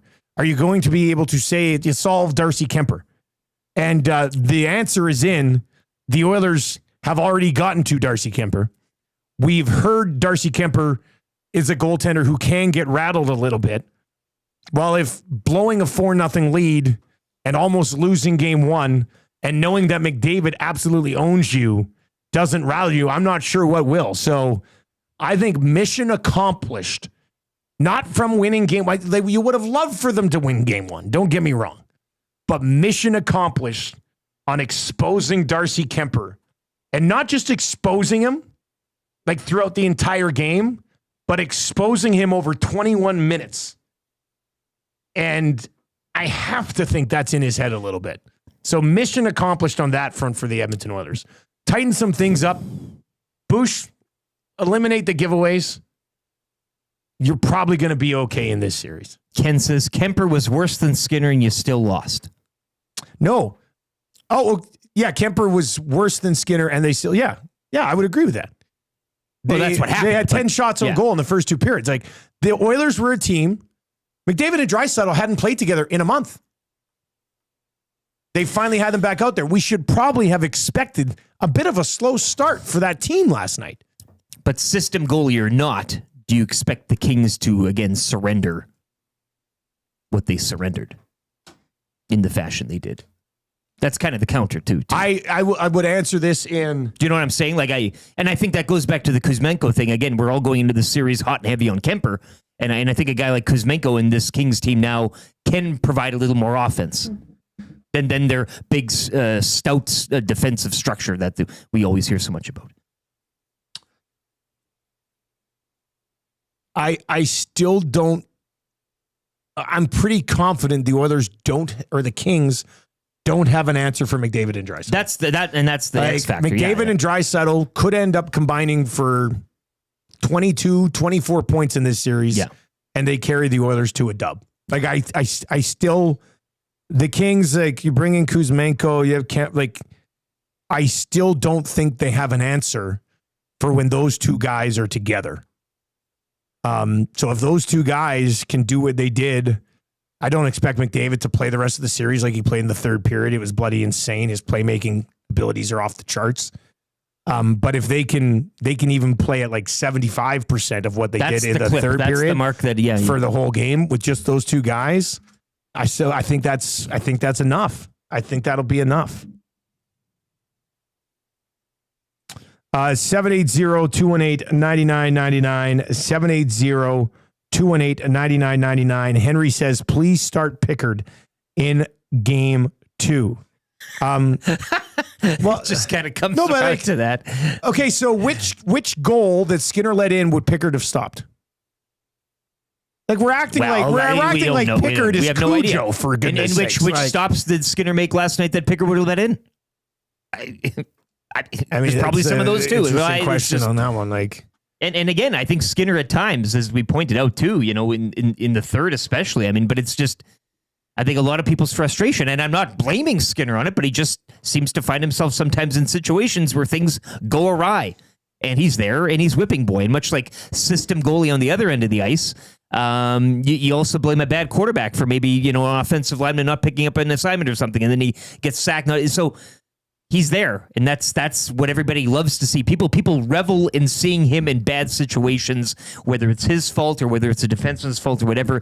But he's there ultimately in the crease, and it's a thing. People love it. Second goal, maybe. I mean, it was a good play by the King, by Byfield, to put that thing back on net quickly like that. Pickard might get to that post a little bit quicker than Skinner on that one. But I also don't think Pickard stops that wraparound attempt from Kuzmenko, which was a phenomenal offensive play. And Skinner stretched that right leg out and managed to get the, I feel like we might be wasting our time on this conversation anyway, because Knobloch's going back to Skinner in game 2. You can have your own thoughts or whatever. Knobloch's going back to Skinner in game 2, and I know it might come across as like a stupid take for many of you today, but I would go back to Skinner in game 2 as well. I didn't like the second goal. Reed last night on the post-game show, speaking of Reed, he was on Reed's Reed every single game here in the post-game shows in the playoffs. Good segment. Reed is Reed. So many things you can do with Reed's reading and all this stuff. He said, if McDavid bounces that puck in like Byfield did off a goalie, you're like, brilliant play. Smart play. And it was a smart play. I just thought the way Skinner moved over there was a little herky-jerky, as opposed to just a smooth push, glide over on that right knee and get right to the post, which is why I didn't necessarily like that one. But I'm not I don't blame him on any of the other goals. I mean, the one-timer from the point, Rocket could have got over there a little bit quicker. The sixth goal was a fluttering sort of fluke that he was screened on. I'm very interested to chat with Gager. Gager's going to join us around 8:30. We'll get Gager's thoughts on both goalies last night. He'll be by in about 30 minutes. That's the Fan Zone for fansfirst.ca. The entire station is a fan zone. All of our shows, all the time. We want your opinion on things, whether it's our show, The Hangout, The Lock Shop, Two Guys and a Goalie today at noon, EST Afternoons with Hernan and Gager, or The Reed Wilkins Show from 3 until 6. We want your opinion on what went down last night, and let's have some good debates today. So keep those coming in. 780-218-9999, 780-218-9999. And what are we, 7 likes away from changing 500? 7 likes away. Give us those 7 likes right now. I'm not sure Trev's ever pushed that 500 button before 8 o'clock. We'll wait. Let's do it. I sit here. I'm just going to refresh. 7 away. from changing 500. There's almost 600 of you watching right now. Thumbs up for your boys. Trev's hovering around that 500 button. It's a beautiful day. Brendan got to hit it last week, but it was later in her show. That's right. This is good. So keep those thumbs up rolling in. Let me lay out the third hour for you. Kind of easy trivia. We do need somebody to play kind of easy trivia. Gift certificate to Mr. Mike's is up for grabs. So if you would like to play, fire us a text 780-218-9999. 780-218-9999. If you would like to play kind of easy trivia today and win that gift certificate, text Trev at 780-218-9999. Changing 500. Beautiful. 500. Let's keep that thing going. And now at this point, Trev's got to figure out, the 500 plus the 100, the 500, the 200. Very confusing now for you, Trev. It's very technical. Yeah, it really Should is. be able to get it done. 3 questions too many coming up. Gager's going to pop by. We'll get his thoughts on all of it. But I really want to get into both Kemper and Skinner with Gager, who will be in on obviously 2 guys on goalie today. And he'll be in on EST Afternoons. Marmot Basin Snow Report, the wrap for William Huff, Edmonton Sports Talk, your clear choice for Edmonton sports. Tell your friends about what we got going on over here. We think they're going to like it too. Let's get to a sports update right now for the fine folks at Windsor Plywood, Leduc.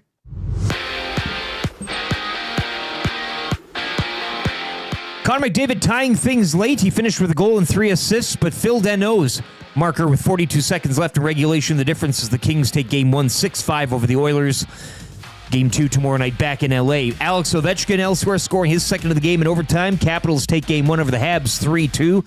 Kyle Connor with the game win earlier in the third. The Jets now lead the Blues 2-0 following a 2-1 victory.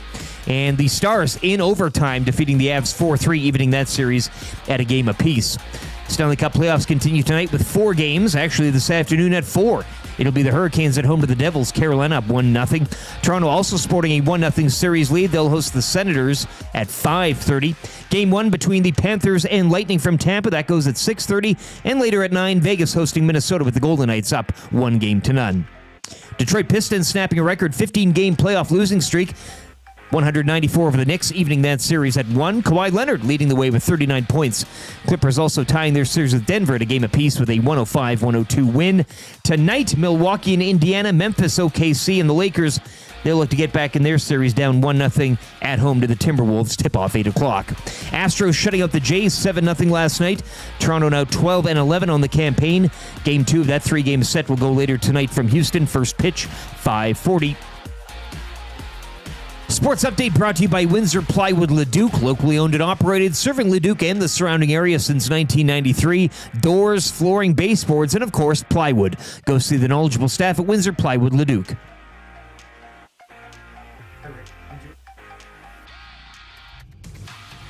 Step inside Rogers Place. Play La Bamba. Baby! Play La Bamba, baby!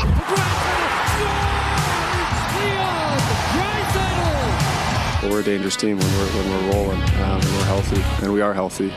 Cup is on the line, baby, come and get it done. 16 wins, yeah, they're going on a run. Looking to advance, going deep in the dance. Hop on the bandwagon, let's hear the fans. The fans. Special place to play, honestly. So much history, these fans. It's great to hear their sport. Razzling and dazzling every single night.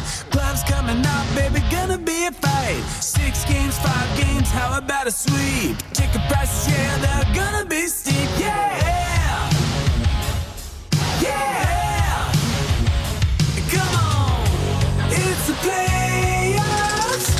Crank it up! It's the playoffs! Take the cup! Let's go win the Stanley! Ooh, gotta get the cup! Let's go win the Stanley! Come on, lift it up! Let's go win the Stanley! Waited long enough. It's time. No more wait for the oil. It's the fate, yeah.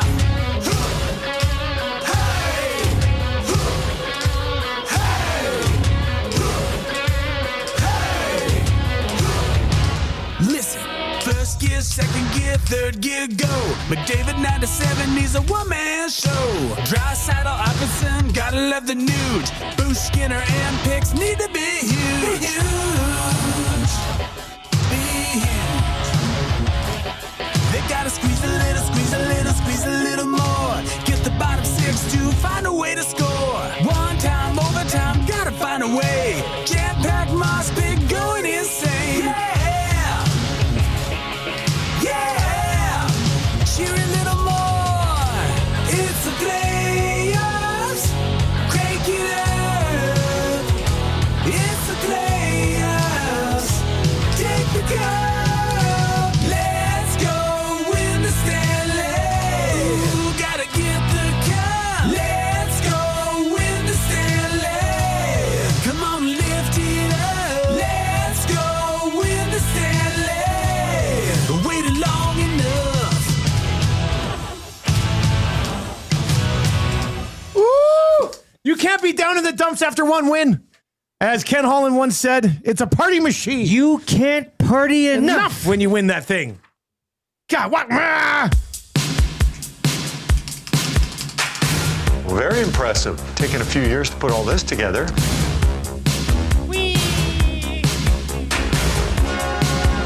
It's not a one-year quest because it's so hard to get your hands on.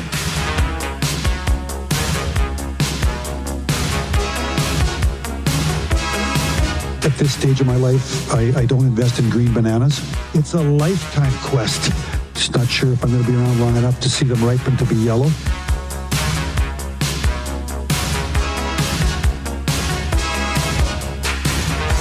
You can't party enough when you win that thing. It's a party machine. Party machine. That's why it's the Stanley Cup. Things I've done for you. It's hard. It's hard.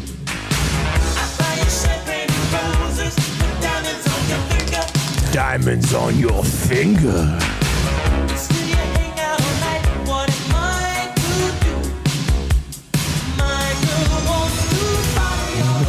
Party all that. Hey, chin up, Edmonton. I think they're going to be okay. Nielsen Show Songs brought to you by Totem Outdoor Outfitters. New gear, used gear, trading, consign, a sport for every season with hockey equipment and skates ready to go year round. 7430 99th Street or online at www.totemoutfitters.ca. The Nielsen Show today and every day brought to you by Southport Chevrolet. Drive a little, save a lot. And you know what would really turn this series around? A new pickup truck. $8,000. Save up to $8,000 on 2025 Silverado 1500s right now. 0% financing OAC up to 72 months. Drive a little, save a lot. Go see Daniel and his team of extremely good-looking men and women out at www.southfortchev online. All right, you know what? We blew past 500. 600's just sitting there right now. Yeah. We are 35 likes away from changing 600 this We are morning. edging. Woo, this is that territory where if you're on TuneIn or iHeart or on EdmontonSportsTalk.com, you just pop over now. We're giving you the call. You just pop over now. Come on in. Yeah, we're calling in Gustavo Chassin. We don't always go to the pen with this, but Chassin was a lefty, wasn't he? I might have been wrong. I might be mixing up the handedness of Chassin, who was an ugly dude. That was one ugly dude. There's been ugly players. I don't know why Chassin's catching strays on the show today, but yesterday was Bartolo Colon. Now it's Colon's a stud. Yeah. Well, it was your espresso game. It was my espresso guy. Gager's going to join us just after 8:30. We do need one more question for 3 questions too many. So if you'd like to submit a question, probably game one or series related or non-sports questions. I mean, those are always fun too. 780-218-9999. 780-218-9999 is where you can chime. Look at chat over there in the chat. Says flipped over back to tune in. Yes, Yeah, that's what I'm talking about. all you It's need to fine. do. Yeah. That's totally cool. Real cool, man. You're a cool dude. Cool duty. You know what I watched last night? It's so ridiculous with my staying up late. I watched most of the post game show, was tweeting about it and stuff, prepping for this show. And then I don't know, must have been like 12:30. I was like, oh, I'll get to bed. And I decided to just sleep downstairs. I didn't want to go upstairs at like 12:30, wake up Tam, climb to bed. So I'll just crash in the basement for now. And I lay down in bed and I got sucked down a YouTube hole of the other guys. and I watched the whole Gager thing. And then when he brings Wahlberg over to his house for the first time and his wife's dressed like a hobo. And she makes that disgusting meal. Yeah, that this is, tastes, yeah, I, tastes like dogs. Next thing I know, it's 1:15 in the morning, and I basically watch half of the other guys when I should be sleeping. He treats her so bad. Oh, but like the scene where they're using the grandma to go back and forth to say have sexual references to her, like the other guys is just it's genius. It's comedic genius, and that's why I was so disappointed in Will Ferrell just wearing like a King's jacket last night. Yeah, it's like dress up like what was his name again? We looked it up yesterday. Dress up like Gamble. Yeah. What was his name? Gamble, oh God, what was his name? Gator Gamble. Detective Alan Gamble. Alan Gamble. Yeah, that would be so good. How come Farrell can't be funny all the time? All right, we're gonna play a little kind of easy trivia for Mr. Mike's. Trev, who's playing kind of easy trivia today, buddy? This is Max Power. Ooh, wow, maximum power. Any relation to Max Jones? I don't know. I have a Max Power story after we play kind of easy trivia. All right, is Max Power ready to stake his claim? Head to Mr. Mike's for a 2-course steak dinner for just $39.99. Start with the Emperor's Caesar salad. Oh, the rustic. Trev, what are you laughing at over there? That was funny. I really put it in there today. Your face was really good on that one. Enjoy the tender 7-ounce sirloin steak with béarnaise butter and garlic mashed potatoes. Loaded with savory toppings. Mr. Mike's. Eat locally. Enjoy casually. All right, let's bring in Max Power. He's ready to play today. Max, you ready to go? Ready to go. You must have been hilarious as a baby named Max Power. And that would have been funny. Oh, no. I was king of the castle. Yeah, of course. Exactly what Max Power would say. I love it. All right, Travel Star, the ticker, have to read the first question. Good luck, man. How many goals did the Oilers score last night? 5. Does Will Ferrell cheer for the Oilers or the Kings? The Kings, unfortunately. What sport does Trent Frederick play? Hockey. What team does Kawhi Leonard play for? Used to be Toronto. I don't know. Who is taller, Lieutenant Eric or James Harden? James Harden. Boom! Got it! No! Oh my God. Damn it, Shake, stop it! They are going to remember that AM radio is a viable and modern source for news and entertainment. Totally. People don't listen to AM like they used to.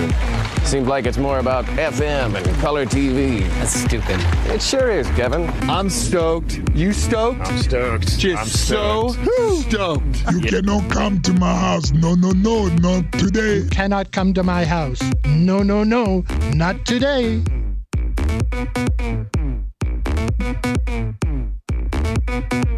All right, congratulations are due for Max Power, who wins a gift certificate to Mr. Mike's. The king of the castle. He's the king of the castle. Is that not exactly what a Max Power would say? Yeah. I think so. We're 2 likes away from changing 600.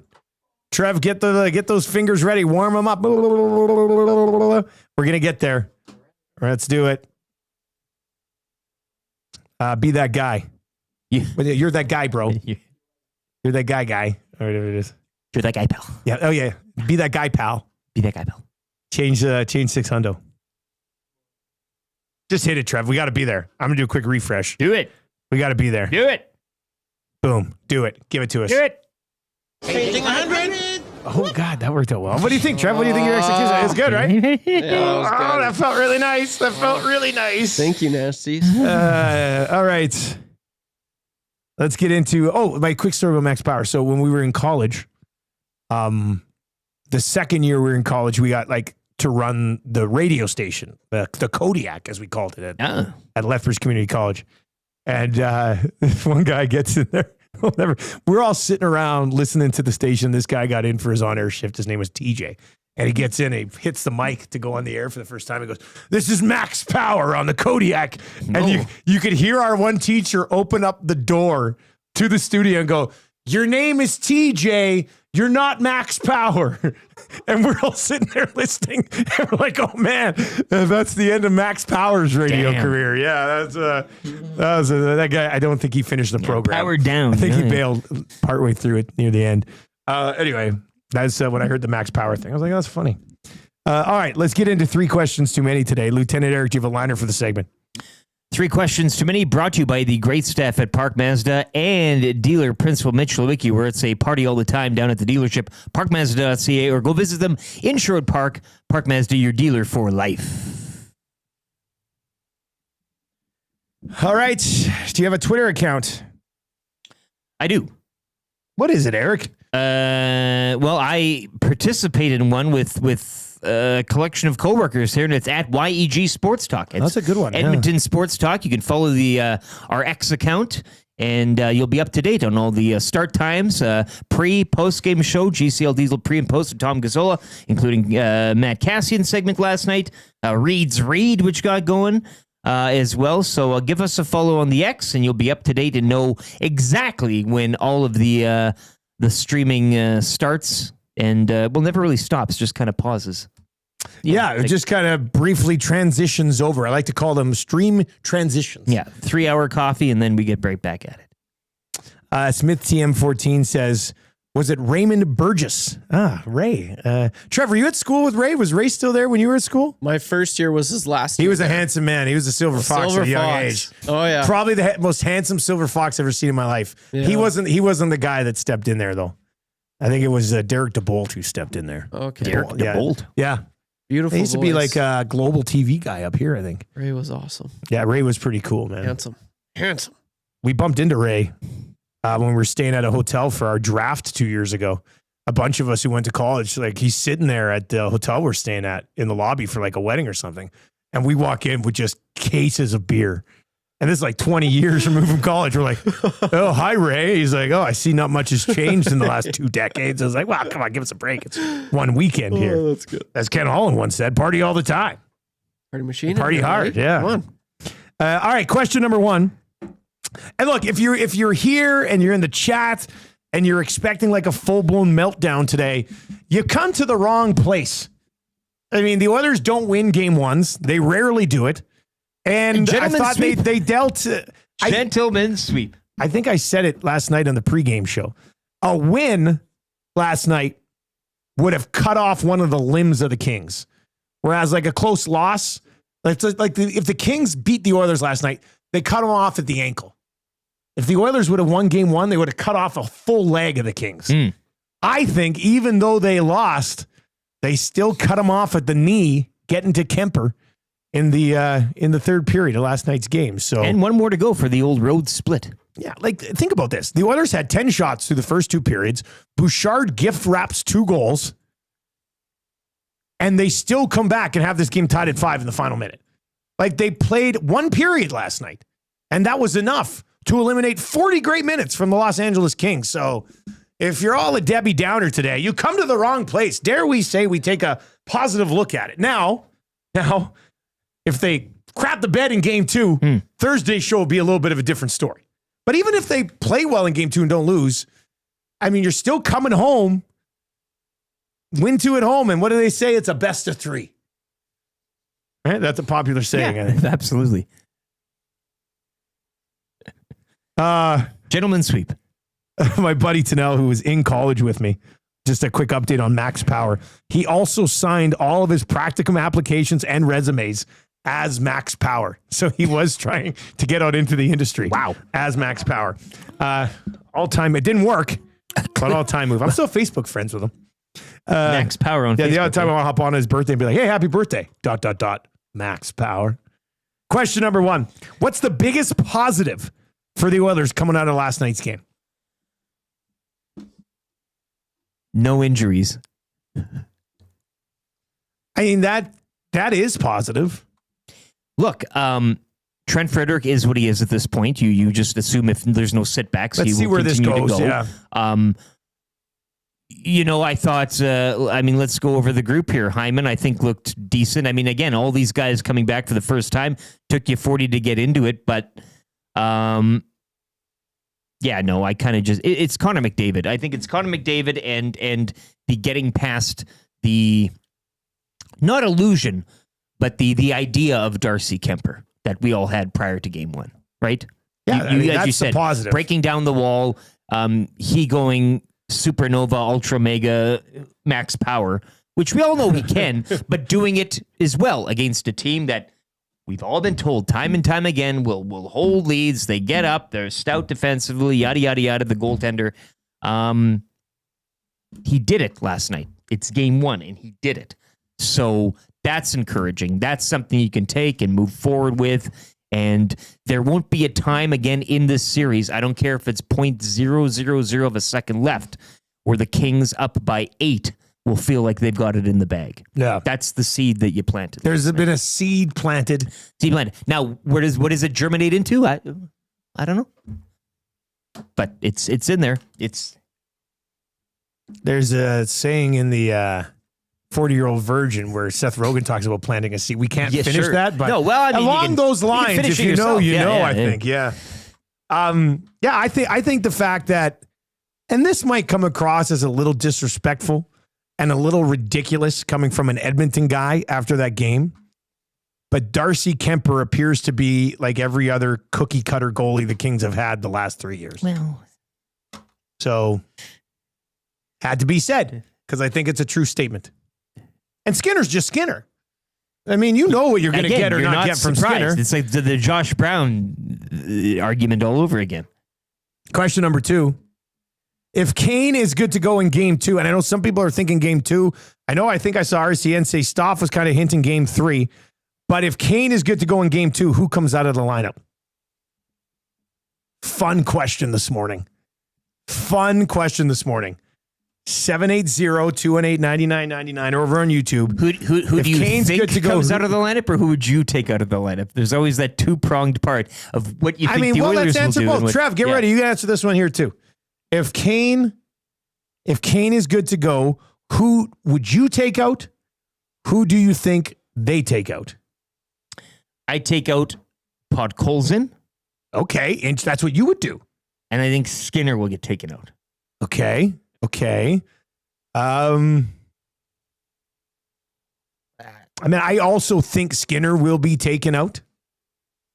I didn't love Skinner's game last night, so it could be somewhat justified.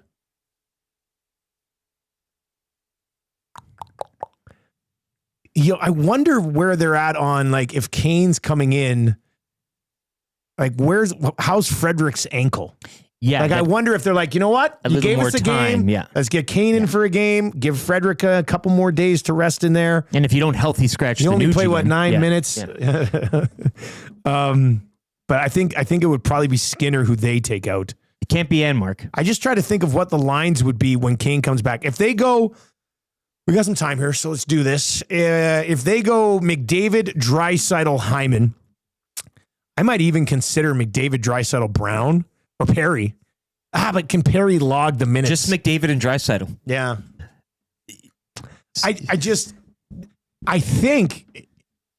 don't know if you can run Perry out there every single even strength shift with those two guys. Just from can he still be effective later in the game if he has to play that much perspective.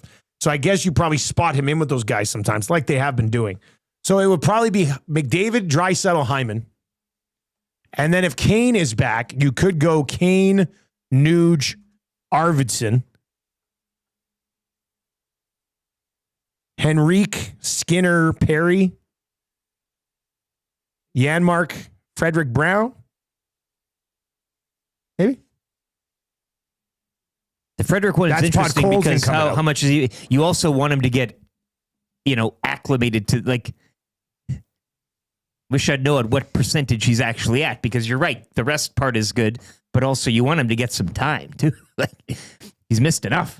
Look, if they're not confident enough to play Dineen and you can't play Brown again, you want to get nuts? Yes. If you're only going to play 5 defensemen, dress 5 defensemen, play both Kane and Frederick. They're both coming off injury. You mix them both in, and you just say, here's 13 forwards. Go get it. Wouldn't that be something? A 13-5. You're that guy. A 13-5. You're that guy, pal. Holy smokes. Does that say Henry? Henny. Get Janmark out. Keep Skinner in. It's solved. Are we serious here? Yeah, and Henny got confused. He's like, why would you take Skinner? I was simply saying I think with the team. If Kane's good to go and they want to keep Frederick in, I do think Skinner will be the odd man out here. based on what we know from how the coaches. Just how they've handled it before. Exactly. I don't you think have to understand. Knobloch. Yeah. He won't scratch Pud Coles in the head of Skinner. I just don't see him doing it. And they obviously won't go with Janmark. They played Janmark every single game when he didn't shoot a puck past the goalie. Now he finally scored. He's going to be staying in the lineup. K Poles over says, guys, 13-5 is the right answer. Big Uke's distant cousin says, too risky, Dusty. But I like the idea, though. It is a little risky because if somebody gets hurt. But look, here's the thing. If somebody gets hurt, are you going to play Josh Brown more anyway? Probably not. I say go to Deneen anyway, but yeah, we'll see what happens there. 780-218-9999. 780-218-9999. Red is in and says, Dusty, I absolutely love 13-5.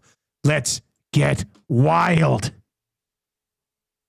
All right, question number 3. Boys, what was the highlight of the menu last night at BP's? What'd you get in on? I didn't eat a damn thing. You didn't have anything? No. Oh, man, you should have asked if you wanted some poutine. It was too much. I couldn't eat it. I smelled it. And I didn't eat anything because I didn't. I cooked myself a full meal at home. I just, it was one of those things. But the smell coming off of that poutine. Well, so holy heck. You know when you meld things and you really don't quite know what, you talking about it was fine the other day. I was like, oh yeah, that sounds interesting. I've smelled gravy before. I've smelled maple syrup before. And bacon. But the whole bit.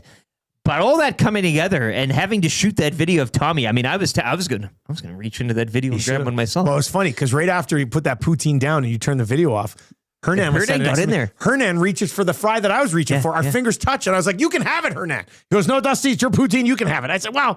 I mean, you were reaching for the one. Like there was one fry sticking up that had cheese and gravy on it. Rob from the Grove ordered a delicious Great White North. Beside me, you can't go wrong with the Great White and North. the cheese pull off of that sucker. Oh God! And was it on one of those pizza trays up high? Oh yeah, but he got it up to about here. Cheese still ripping. That might be a world record. Tommy's Pizza got pilfered a few times. Everybody's trying to steal Tommy's triple pep. Tommy's keeping eyes on that thing. But Trev, what'd you have? What'd you have in last night? You were sitting there. You had the munchies, didn't you? Oh yeah, the poutine was a great. Did you get in the poutine? I was looking at it. It was looking back at me. Oh yeah, I got into that. So good, isn't it? What a great choice. Oh my gosh, yeah, Ferg had it as well. Yeah, I ate the whole thing. Ate the whole thing. Yeah, it's a big poutine. The Canadian, it's what is it? It's called like the classic Canadian poutine or something like that. It is delicious. Maple syrup and gravy. It's just what a combo. Of course that would work. Oh. I mean, they're all delicious things. The cheese, the bacon, the green onions, the cheese though. Yeah, that was great. That's what I got. I was tempted though. That playoff menu, everything was. You looking want to take a run at all of it? Yeah. Everything was looking good. The pizza flights, the wings. Oh my goodness! It was good. Boston Pizza was a success for Game 1. Tommy will be set up at Hudson's Bourbon Street, West Edmonton Mall for Game 2. Did you hear the full Buffet Bandit song yesterday that we played on the oil stream? I played it briefly this morning, but yeah, I think I heard some of it yesterday too. Yeah. We'll run it back after we have Gager on. Gager's waiting, so let's get out. We'll come back with Gager. If you missed it, Jason from Clairview Boston Pizza wrote the lyrics, then with the help of AI, put together like a little musical tune about the whole poutine gate last week, and it's actually pretty good. That damn AI, hey, those guys. All right, Gager on both Kemper and Skinner on the way next. First, though, let's get to a sports update for a place where it's always game day, Selly's Sports Bar and Lounge. Let's get to that with LT.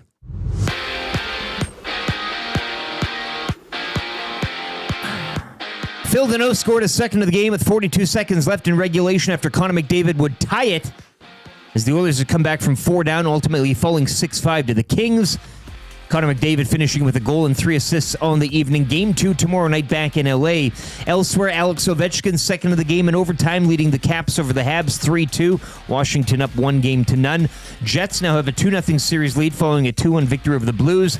And the Stars winning in overtime 4-3 over Colorado, evening that series at 1 apiece. 4 games in the Stanley Cup playoffs. Action begins at 4 today as Carolina hosts New Jersey. Hurricanes up 1-0. Toronto also up 1-0 on Ottawa. That game goes at 5:30. Game 1 between the Panthers and Lightning from Tampa at 6:30. And later at 9, it's the Golden Knights hosting the Wild with Vegas up 1-0. NBA playoffs resume tonight as well. The Lakers look to even their series at home to the Timberwolves. Tip-off at 8. OKC 1 up on Memphis. That goes at 5:30, and earlier at 5, it'll be Indiana and Milwaukee. Last night, Clippers evening their series at Denver at 1 with a 105-102 win. And the Detroit Pistons snapping a record 15-game playoff losing streak. They defeat the Knicks 194. That series also knotted at a game apiece. Astros shutting out the Jays 7-zip. Toronto Blue Jays now 12-11 on the campaign. Game 2 of that 3-game set will go later tonight down in Houston. First pitch, 5:40. Sports update presented by Selly's Sports Bar and Lounge with wall-to-wall TVs, daily food and drink specials. It is the place to be for every Oilers game. Every day is game day at Selly's Sports Bar and Lounge.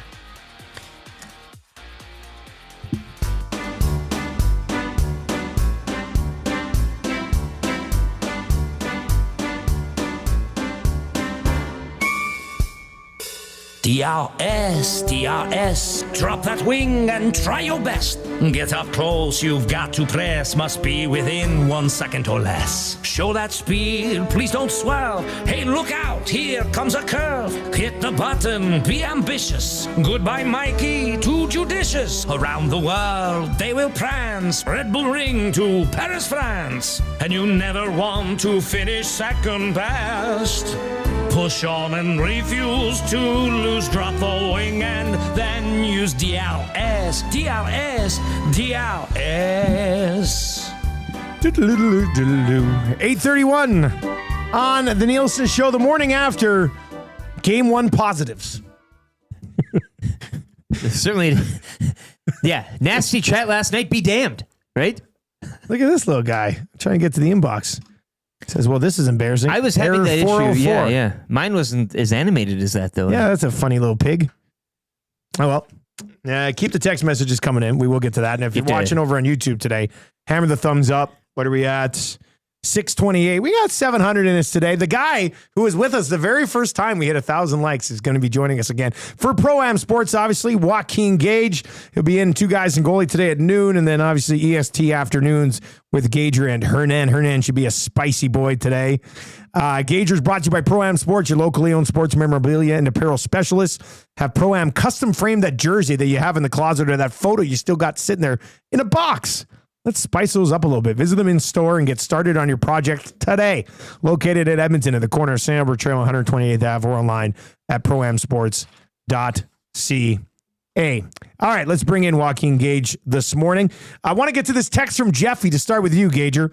The positive, you play like hot garbage for 39 minutes and still had a chance to win. Doubt will absolutely be creeping in for LA. Your thoughts on what the third period last night means for this series, buddy? We're not talking about Oscar Piastri becoming the first Australian driver since 2010, Mark Webber, to lead the F1 championship?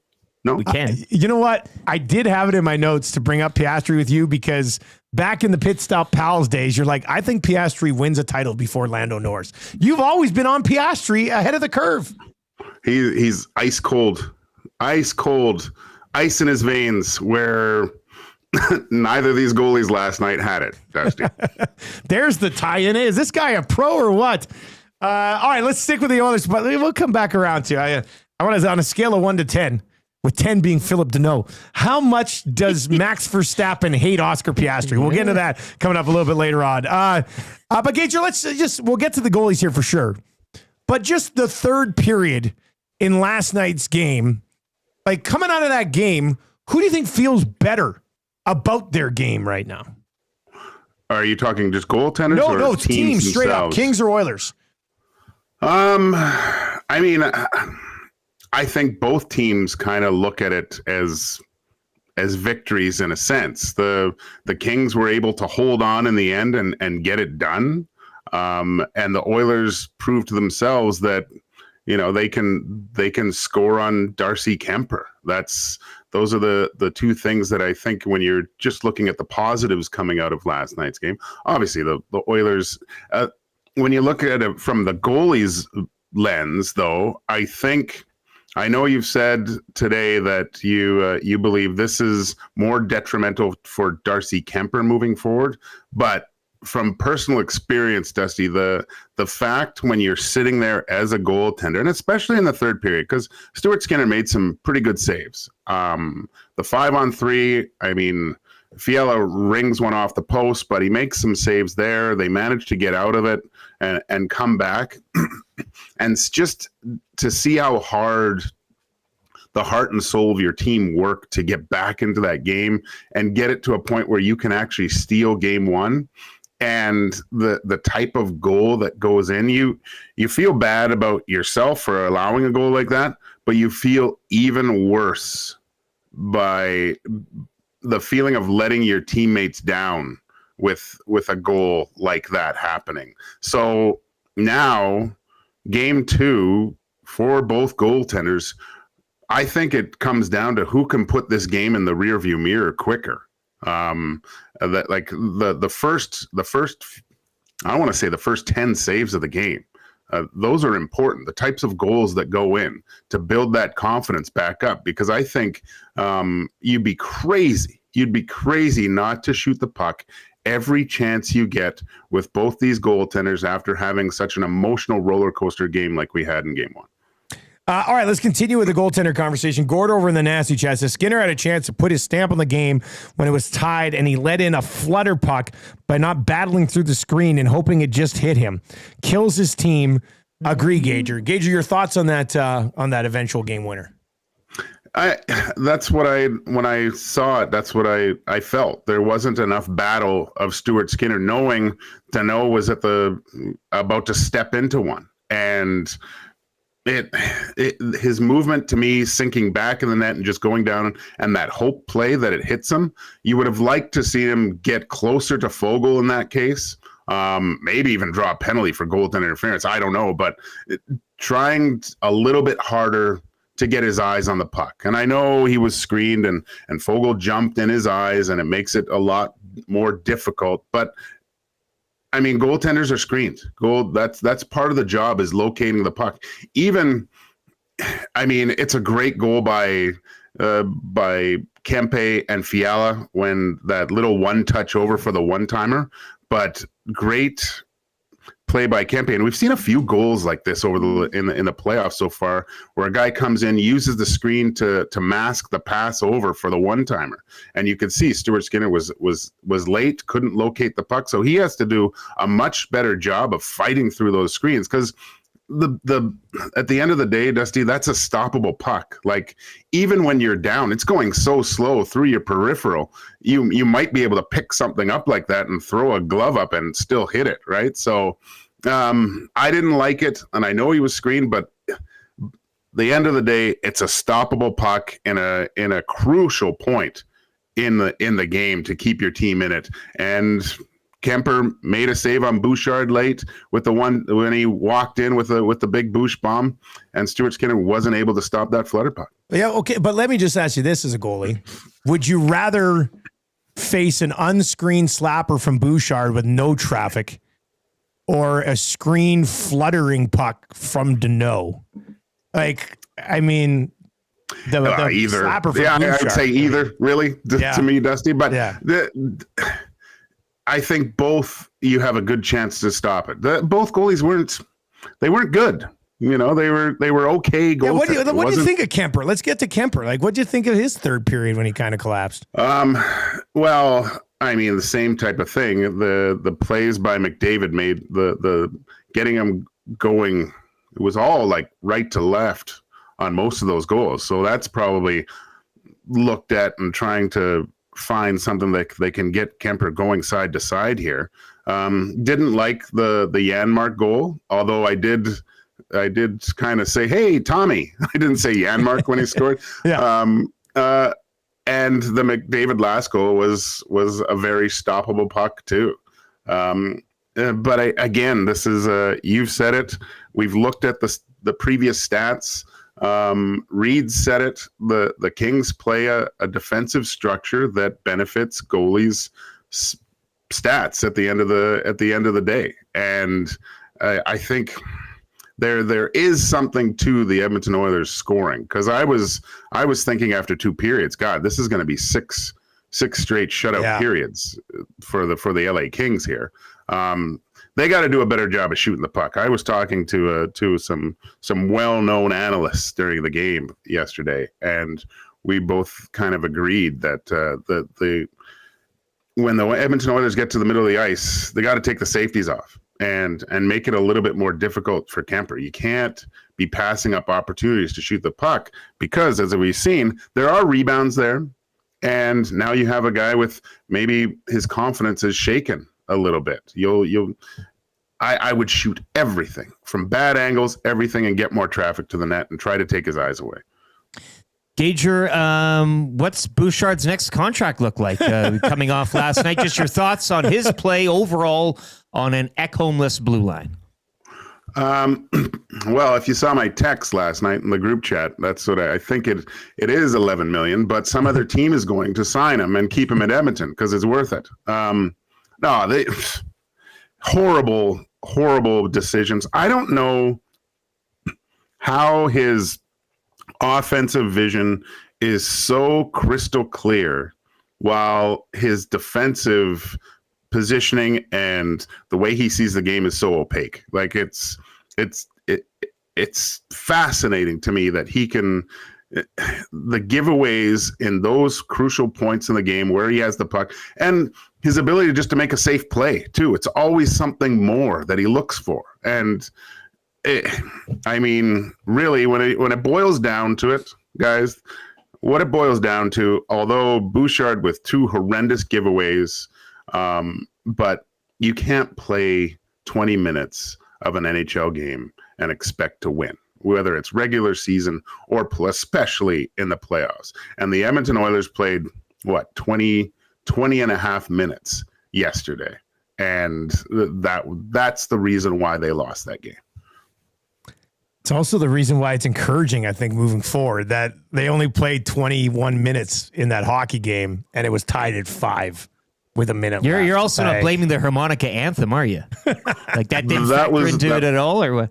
I fully expected them to pan to Will Ferrell at that once it started going, and then him just stand up and maybe a little cowbell. I don't know what it was going to be, but that was missed opportunity.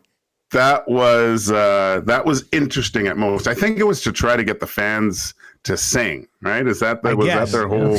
Most people do think if you want people to sing, play a harmonica.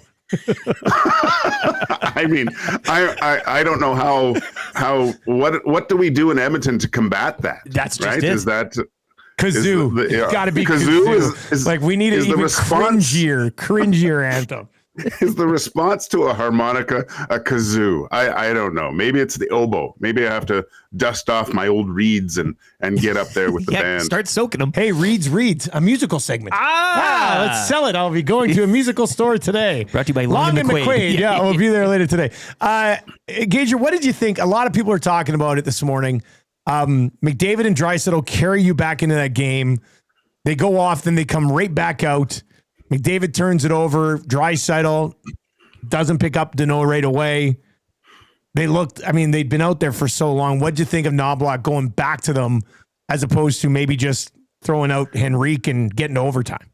It was interesting listening to the post-game show when Cass said, I have a reason for this loss, and it's different than what you think. And right away, I guessed what it was. I thought I knew where he was going.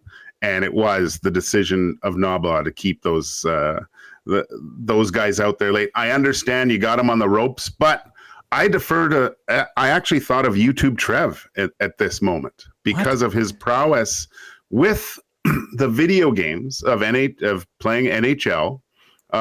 If Trev sees he's playing line changes in his video game and sees the energy bar at a certain level, you're not throwing those guys back out there. Yeah, no matter how good they are, you're right. It's true. And you go with your line 2 or line 3 that's full energy, right? So I just I understand it, but they McDavid looks like gassed. He's just absolutely gassed. And what happens when you're gassed? You make poor decisions. McDavid makes a poor decision at the blue line, turns it over. They go back down and score. I'm thinking that, you know what? You've got this thing. You got it tied up. let's just get to overtime and go get this thing. And you put out fresh guys that can possibly, I mean, the Kings were unbelievable in the faceoff dot. That was another thing that they got to change for next game. But I think you go with fresh guys and just milk that thing to overtime and let McDavid and Draisaitl end that thing in the first 5 minutes come the fourth period. All right, Gager, quickly before we let you go, how much do you think Max Verstappen does despise Oscar Piastri? Oh, he can't stand him. Oh, he's got his stand guts. him. I love it. And Oscar doesn't. He's not phased. Like listening to him on the radio, it's he is so mellow and cool and so funny. Like even when Max does this thing that he's done to every other driver and putting them off into the going off the track, and Oscar's just like, he's got to give the place back. Like that's it, right? Like just he's cool as a cucumber. I said it before. I said it for years. He's going to win a championship before Lando Norris. This guy is an F1 savant here, the Oracle, the F1 Oracle, the Fioracle. That's who you are, Gager. We'll see you around the office later today, buddy. Thanks for popping by. Can't wait. All right, there you go. That is it's Joaquin Gage. Whew, man. What a game to break down. This has been such a fun morning. He was thinking of me. Trev, would you have put out a line with in the red? They have 10% energy left. He's spot on. No, you don't do that, Dusty. You do not. It was funny because when they were down 5-4. But they said on the broadcast they wanted to get this done now. Yeah. I mean, Jack does like most of Knobloch's moves. I think as a home broadcaster, you probably have to be that guy. But those guys had already accomplished what you needed them to accomplish. Yeah. They brought you back from the brink of getting spanked and, get them a breather, get them ready. Because I think all the momentum in the world would have been on the Oilers' side going into that overtime frame. So don't throw out tired guys late on when it matters. That's a good. Well, when they've already done what you needed them to do. I mean, I think at that point, you're just kind of, you had your cake and you're trying to eat it too, if that's the right saying. King of the castle. Like, like Max Power, the king of the castle. Rob from the Grove says 50 more thumbs up for 7 hundo. Woo! That's definitely doable. If you are watching on YouTube right now, or if you're over on TuneIn or iHeart, are we starting the morning after game 1 with a 700-like show? Don't mind if we That's do. after a loss. No, you're a daisy if you do. Imagine the gentleman's sweep. Oh, boy. Wouldn't that be something? All right, let's get into your Marmot Basin snow report. Let's find out what's happening up at the hill. I still can't believe McDavid wasn't one of the 3 stars. I can. Bush. That's Bush. That's Bush. So stoked. Like, winter's here. I'm stoked. You stoked? I'm stoked. Just I'm stoked. so stoked. Yes. I mean, it came down last night, what, a good 5 inches? Last night, I think so. Something like that, and a couple feet the day before. You've got a 5-foot base with 5 inches of freshie on top. Oh, the Kelsey reports. Good morning and happy playoff season. 2 centimeters of freshie in the last 2 days and a nice mix of sun and cloud on the mountain today. 102 centimeter base right now, 326 for the season. It's -6 at mid-mountain. Forecasted high of -4 for today. All chairs are spinning and 20 runs were groomed overnight, ladies and gentlemen. They're in the corduroy business. We got one more event for the season this weekend. It's a mid-mountain party with DJ Bradley James. Two first names, Bradley James. Spinning some tunes from 12 until 2 on Saturday. Bradley James. Bradley James. Bradley James. Spinning tunes. Saturday. Ski Marmot.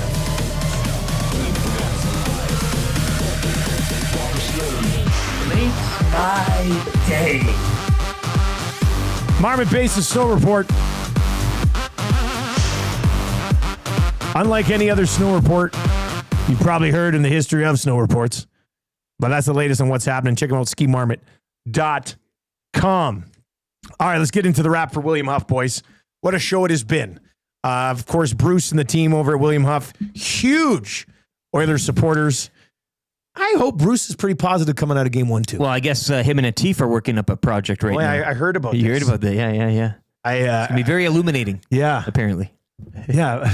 Atif's like, did you hear about my project with Bruce from William Off? It's like, how am I supposed to have heard about this project? Everybody's talking about it. Yeah. Anyway, Bruce is going to wrap his wheelchair or something. So hope you wrap him. Legendary move. If you want your place to look as good as ours, William Huff have been doing it since 1952. Best in the biz. All right, what did we learn on the show today, boys? Well, we learned it's not that bad. I don't think it's that bad. No, you sleep on it was the saying too. You sleep on it. Yeah, you slept on it. Here's imagine this. Game 2, LA. Will Ferrell dressed as Ashley Schaefer over by the glass. Darcy Kemper between the pipes, ready to play. And what does he see happening at center ice? McDavid and Draisaitl out there at puck drop. And this is your worst nightmare of your Darcy Kemper. And maybe Matthias Janmark. You always make good points, Eric. You have always been a huge Janmark supporter. Absolutely. Yeah. I think they'll be okay. I was actually pretty encouraged seeing Kemper look like every other Los Angeles Kings goalie that's ever had to try to stop McDavid and Draisaitl in the third period. Are you not? Trev's a happy boy, I think. I don't know, Trevor. We had your thoughts on what's your general mindset on this? Like driving home last night is exactly what you were thinking. I was like, okay, that's the first 2 periods sucked, but for the first time in a long time, it looked like the Oilers had something to play for. Their backs against the wall. And then it was Connor McDavid, and it had to be Connor McDavid. And I was getting goosebumps just thinking about it. I'm like, okay, like he's gonna take them. I trust in Connor McDavid. And so it's just that it's twice now. They almost had the greatest comeback of all time last year in the Stanley Cup final. And last night would have been just another amazing. They're that close. They are that close. So I like their chances. It was the first time they broke through, through Darcy Kemper and just the Kings offensively. And it was only in 1 period. So yes, I'm hopeful. I like their chances. I'm super optimistic. It's just, I want that one bad. I really do. It's okay. I wanted. That would have been. I would have been telling my kids about that. Oh God, you have kids? No, like how'd you not tell us? No, like one day. Oh, okay, yeah. You don't know though. Maybe I'm confident. This guy doesn't have kids. I don't have kids. You never know. But he's kind of a kid himself. How do you expect this guy to raise kids? Are you kidding me? All right, let's get to your sound of the day. I want to come back around to this because some beefs were squashed last night. Atif and Trev with a hug. Yeah. Tommy Gazzola delivers a poutine to yours truly. Even with you, yeah. But we didn't play this yet on the show today. This was put together by Jason at Clareview Boston Pizza yesterday. And he wrote the lyrics and then punked it into like an AI music machine. Yeah. And it's the Ballad of the Buffet Bandit. That's going to be your sound of the day today. This is the Ballad of the Buffet Bandit. Food gone so fast you can't handle it. Leave behind the food at your own risk. When you come back, it won't exist. Eating your dinner, wanting more. Just watch your back for that food whore. The Ballad of the Buffet Bandit. The bandit strikes again. No, he ain't your friend. Doing the oil stream show BP. Maple poutine on the table for all to see. Does he got up to greet the crowd? Tommy cleaned the plate and he's not proud. The nasty boy stood in disbelief as the poutine was devoured by the thief. Innocent until proven guilty. A trial commenced for that filthy. The Ballad of the Buffet Bandit. The bandit strikes again. No, he ain't your friend. Now Dusty Sugar is really low. An atomic wing gave him a sweaty glow. Routine Gate got him down. Gonna run that Tommy boy out of town. After the show, back to the studio. Tommy on the bike to do some cardio. A pound of poutine gone without a trace. Maple gravy all over that pretty face. Food gone so fast you can't handle it. Food gone so fast you can't handle it. There you go. That is the Ballad of the Buffet Bandit. There's a lot to unpack there. The lyrics are just like explain all of Poutine Gate. Like great detail. Maple gravy all over that pretty face.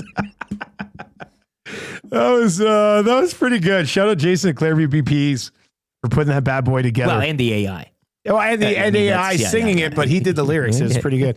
All right, if you're watching on YouTube today, hammer the thumbs up for us. We are just 24 away from changing 7 hundo after game 1. Let's go. Hammer the thumbs up. 24 away. 500 of you still watching. And turn on autoplay. We got a good hangout coming up. Yeah. Maddie, Tommy, Ron Lowe just walked in. Hit the thumbs up. I didn't even know that, but Ronnie Lowe just walked in. So that'll be great. Hockey Helps the Homeless is coming up. Obviously, he's a big leader in that conversation, but that'll be a fun one today on the hangout too. So Maddie, Tommy, Ron Lowe. Is Jasmine in today too, or is anybody else in? I mean, this is more than enough right here. But okay, so it's all right. This will be a good hangout today. I'm very excited to go sit there with the doors open in a chair and just watch. Park it. Yeah, watch. Matt, Tommy, and Ron Lowe in on the hangout today. Log Shop coming up. Text of the day today. The inbox has, boy, it's been a up and down day for the inbox today. This is totally not related to today at all, but it did make me laugh. It did make me laugh. The Lou Dort report finally hits its spot. Like, we are in on this day of days, full-blown Oilers meltdown, not meltdown, relax, everything will be fine. Gager wants to talk F1. And the Lou Dort report texts and goes, can you ask Gage if he thinks Lou Dort should win the Defensive Player of the Year? Put him in the torture chamber. Torture chamber is great. Is that a thing? Oh, it's got to be. Lou Dort report always. Yeah, the torture chamber. That's really funny. Just to see that pop up on a day when it's like the best. Skinner should be. It's you wanting really, the Nuggets game on last night at the BP. It is. Yeah, I did want it on. I wanted that on. When it was 4-0, they should have put on the Nuggets Clippers game. Yes. My God. There you go. Congratulations, buddy. You win text of the day. The Lou Dort report winning text of the day. Gets that gift certificate to A and Dub. Think juicy grass-fed beef raised without the use of hormones or steroids. Think real cheddar cheese, mouth-watering bacon. Think lettuce, onion, tomato, pickles, all topped with that A&W special teen sauce. Now stop thinking about it and get to your nearest A&W to enjoy the taste of the legendary A&W Teen Burger today. From Canada's original burger chain since 1956. 10 likes away from 700 the morning after game 1. Huge show today. Thank you very much for joining us. Let's get those last 10 likes before we sign off. We'll wait. Yeah. I got well, you know what we'll do now? Lakers preview. Lakers and T-Wolves tonight, game 2. Los Angeles just needs a much more effective. They got to get everybody involved early. Double watch. I'm on full-blown LeBron double watch plus 160 over at Coolbet. That was our hotline of the day today. They got to move the ball better. Austin Reeves needs to step up.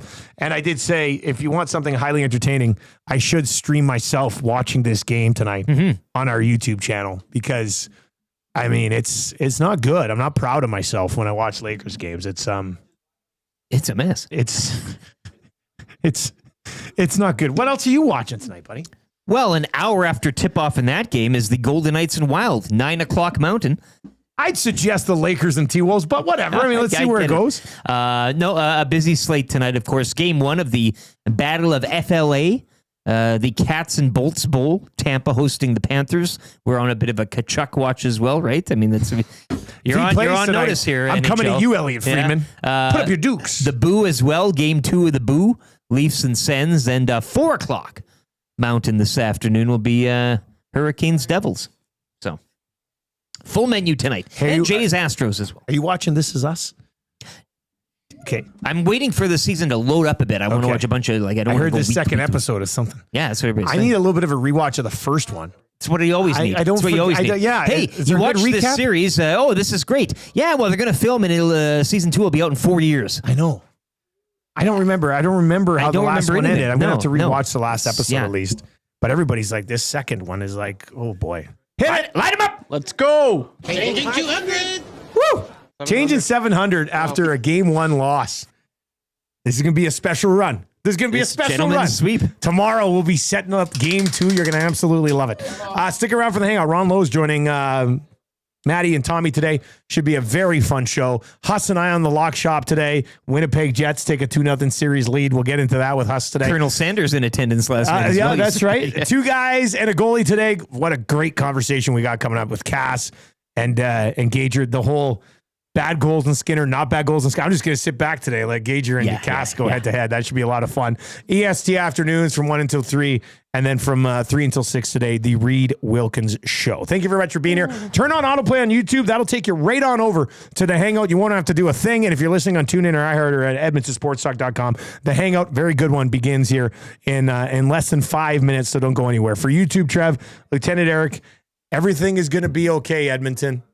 I promise you, everything is going to be okay. I'm Dustin Nielsen. Talk to you 11. Take it easy.